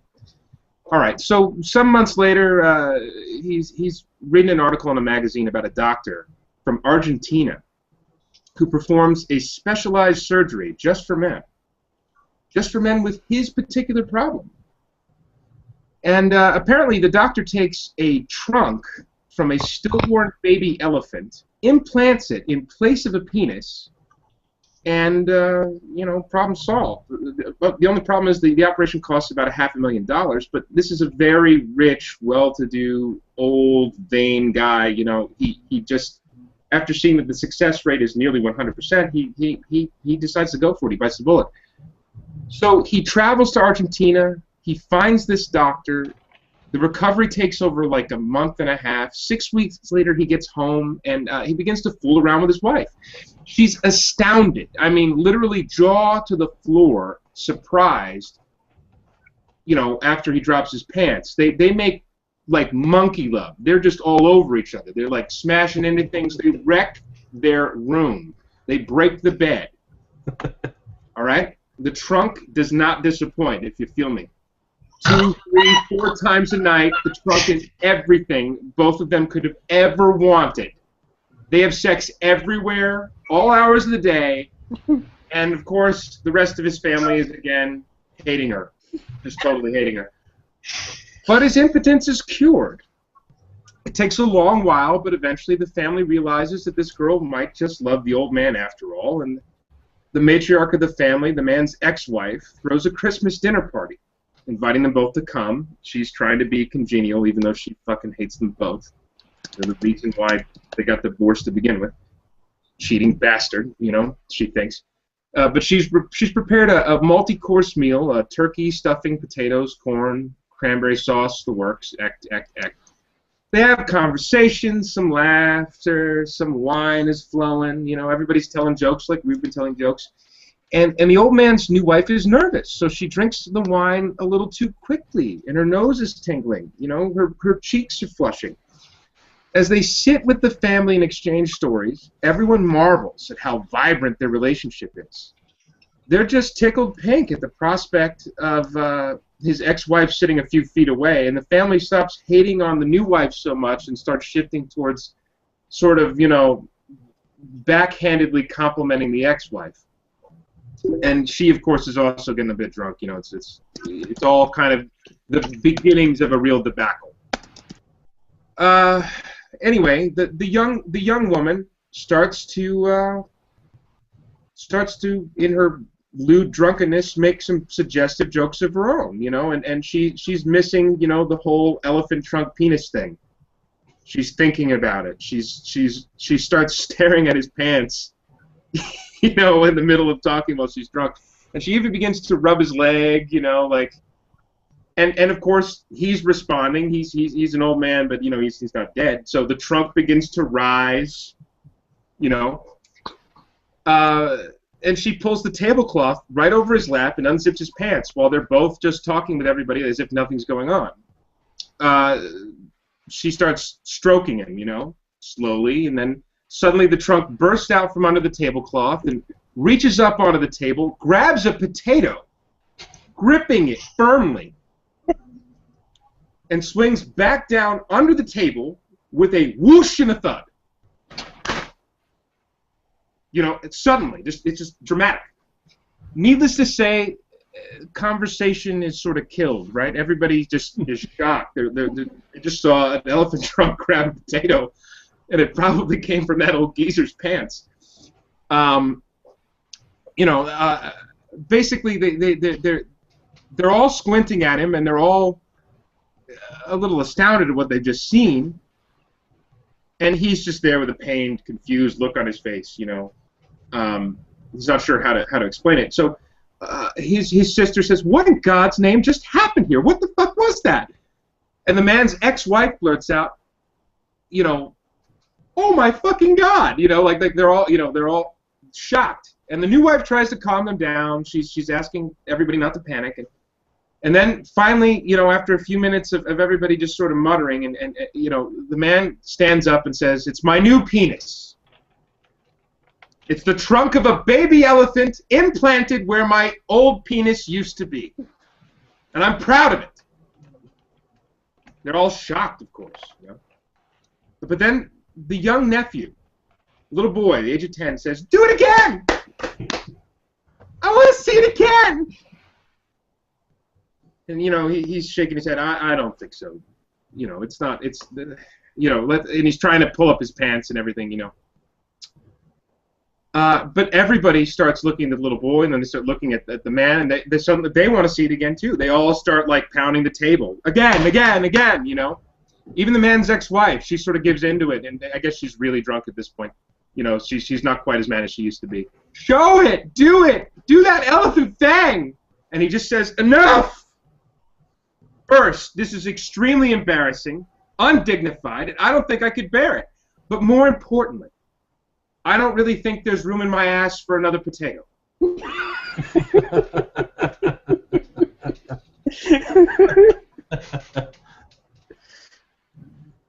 Well done.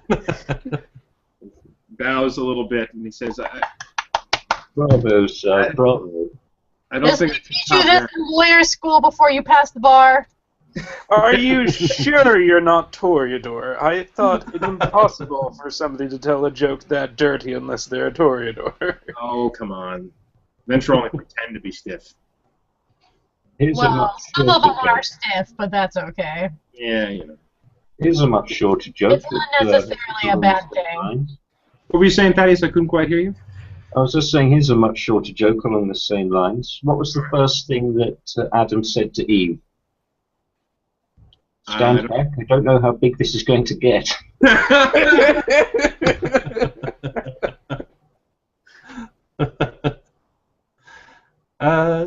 Okay, something in the same similar vein. So there was a juggler. He was really terrible at his craft, and after watching him for a while, I realized that it wasn't so much that he wasn't a juggler; he just didn't have the balls to do it. Okay, here's one for you. It's one that I probably will have to tell Mr. Stitches separately. He'll appreciate it on a professional level. But a man has been having some serious problems with really pounding headaches for quite some years. Almost like the worst migraine you could possibly imagine. Literally pounding pain. He can't see properly. It's the most excruciating headache you could ever imagine. And he's been having this every day for the last 5 years or so. And finally he's had enough of this. And he goes to the doctor and says, "Is there anything you can do?" And the doctor says, "Well, we've tried everything. We've tried drugs, we've tried therapies, we've tried everything, and nothing has worked. There's only one option, but I'm afraid it's a bit extreme."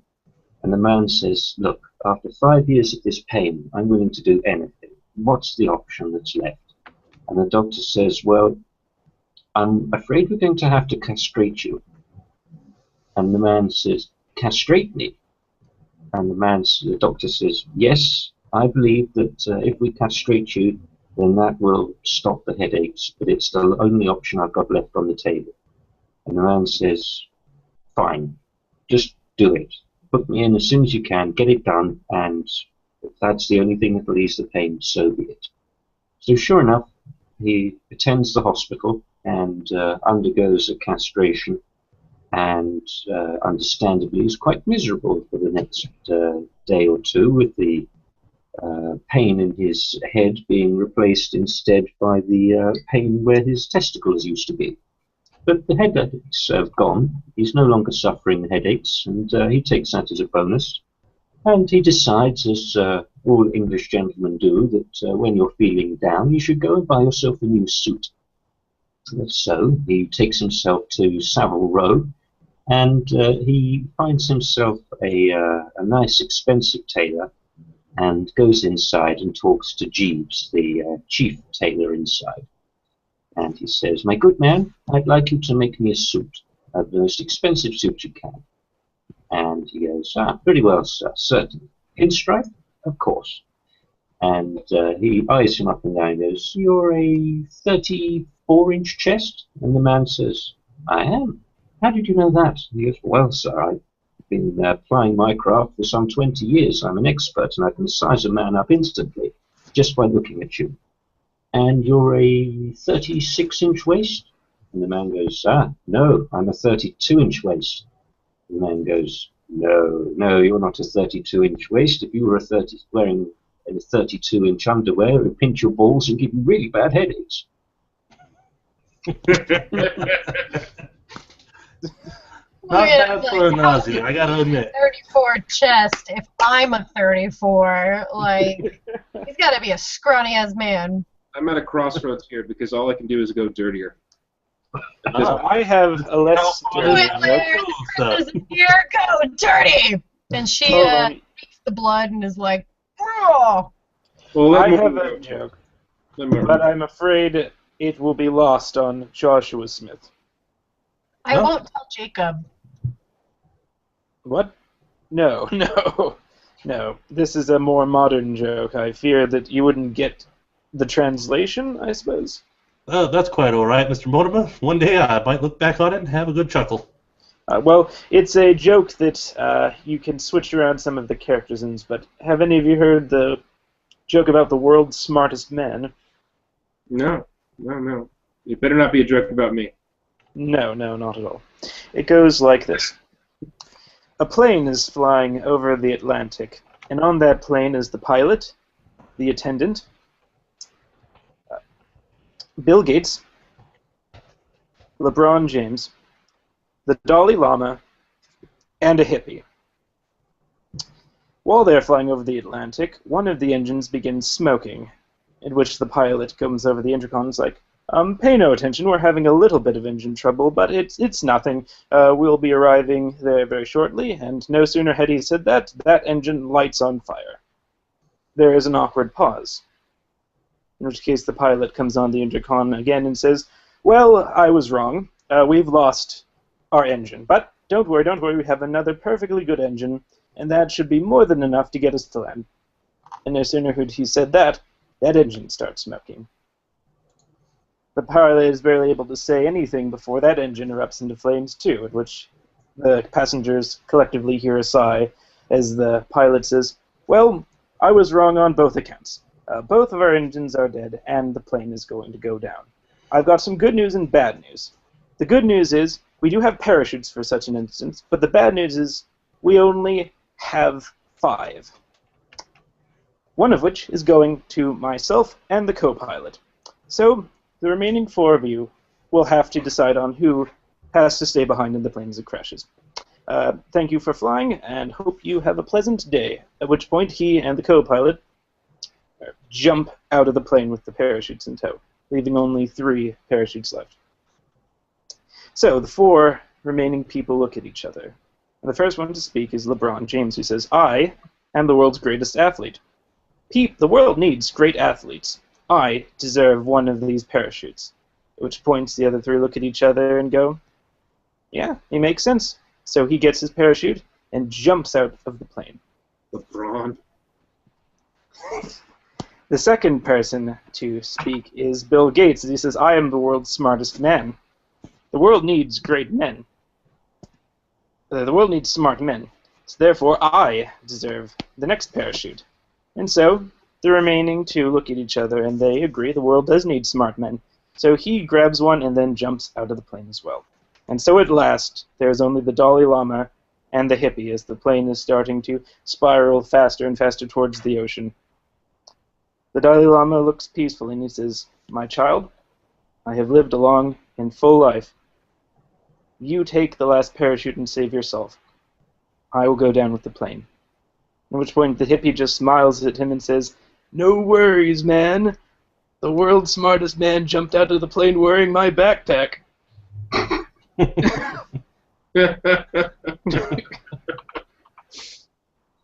Here's one for you. As a man goes out playing golf at Glen Eagles, and as he's there, he meets someone on the fairway, and they get talking and share a few holes together. And the man on the fairway talks to his partner about what they do, and he says how he's an investment banker, and they talk about share prices and so on.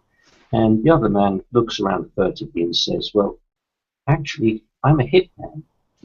And the man goes, really? That must be very interesting work. He goes, oh, yes, I get to fly all over the world. I get to kill interesting people after I've met them. It's a fascinating job. And he says, I've actually got my sniper rifle here in my golf bag with me. And the man says, do you mind if I have a look through it? Look through the site and get a bit of a feel for what it's like to be a hitman? So he goes, no, that's fine. There's nobody about. So he pulls out the sniper rifle, gives it to the golfer, and the golfer, looking through the sight, he's playing around with the gun, and he stops. He goes, I can see my bedroom from here. My wife's in there with another man. That cheating bitch. And he puts the rifle back in the golf container with all the other clubs and goes, how much do you charge? And the hitman said, I charge £500 per hit. And the man says, very well, here's £2,000. I want you to shoot my wife in the head, and I want you to blow that other man's cock off. And the guy says, okay, for £2,000, I'm sure I can pull off that shot. And he takes up the rifle, aims for a bit, and he goes, you know what? I think I could do that with one bullet.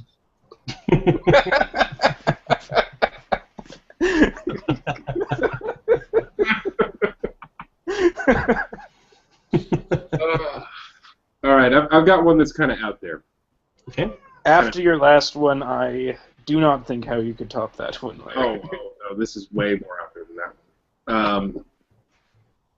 Okay, so a man gets out of a maximum security prison. He's been in jail for 15 years.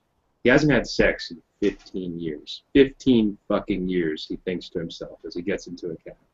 He's in New Orleans.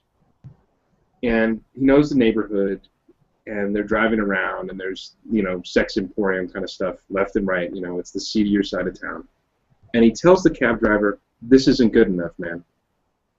This isn't good enough. And he hands him $1,000 in cash. He goes, take me someplace special.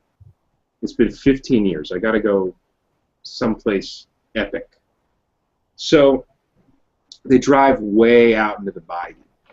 It's a long fucking drive. Just rolling through the swampland, very slowly. The guy's getting a little impatient, and then finally they get to a little hut in the middle of bumfuck Nowheresville in the swamp. They get out of the car, and the cabbie's like, here you go. You wanted the best. He's looking at the cabbie, and he's just, he can't quite, what the fuck are you talking about? What the fuck did I give you my money for? It's like, no, trust me, go inside. So he goes inside, and after walking inside, it's a much larger interior than the exterior would have implied. He's going down a long flight of stairs, and there's this wide open room, that he finally gets to, and it's like this subterranean jungle kind of rooms. Going into rooms, but there's this at the end of a long hallway, a little old woman, and she's looking up at him, and she says, "Did you come for the hurricane?" And he's looking at this like, she's diminutive, she's 4 foot nothing, should be on the disabled list. She's so short. He's looking at her, and he just sort of says, "The hurricane? Yes, the hurricane. Did you bring money?" Yeah. And he pulls out another 1,000 in cash, and he lays it down on her desk, and she says, "Good. Come with me." And she leads him down more hallways, and finally they get to a door that is 5 times the size of a normal door. It's made for a giant. It's this gigantic fucking thing, and She knocks on it, and the door opens. Somebody turns the doorknob from the other side, and opens it up, and he walks in, and the first thing he sees is a giant heart-shaped bed, but it's a bed that's 5 times the size of a regular bed. It's so big, it's the size of a house, And then the door shuts behind him, and he looks up to this gargantuan Amazonian woman. She's so huge, and before he knows it, she's reaching down and grabbing him by the ankles, and she picks him up and starts whipping him around her head like a rope. Whoosh, whoosh, and then slams him down on the bed. Like he's on the bed now, like she broke his back practically. He's in so much pain. She jumps up on top of him, almost straddling him. And Calliope has she's got this down, she's just on top of him, and she says, "Did you like the wind of the hurricane?" And he's mortified, he's like, "Make it stop." And before he can make it stop out of his mouth, she starts urinating on him, pissing on him. I mean, it's like this flood of fucking piss, urine. It's like a torrid storm. And he's like, what are you doing? That was the rain of the monsoon. And he's trying to crawl out of the room now. And she's like, where are you going? I'm trying to get out of here before the weather gets any fucking worse.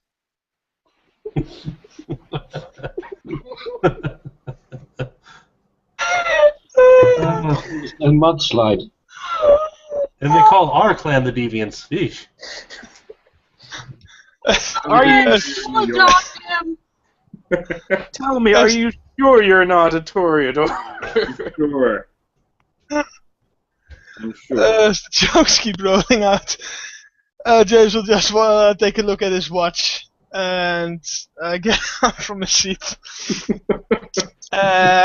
Extend his hand to the host and the hostess, Miss. Let's see, the name is. No, I'm going to pronounce it Tevalaris. Yep. Yeah, there we go. And to Mr. Fitzgerald. And he bids the other gentleman a good evening as he makes his way outside. Have fun, you guys. James while he's chuckling on his way out because he caught James laughing. All right. And She's like, I'd be so much in trouble if other people were here, but it's okay because the important people aren't here. Looks like I'm moving up in the world. Do you guys? It is getting a little late. Do you guys want to call the scene? Oh yeah. Oh, all right, yeah. then. I can't top the hurricane. Yeah. I think no one can top the hurricane. I can't do that. Not tonight. I mean, I've got others, but not tonight. Yeah. So as James leaves, the night begins to roll on, and the remaining 5 just continue to talk and laugh and have a good time. And a long overdue normalcy returns over New Sarum for a moment, as these 5 compatriots just live, laugh, and tell dick jokes to each other. And that is where our scene will end.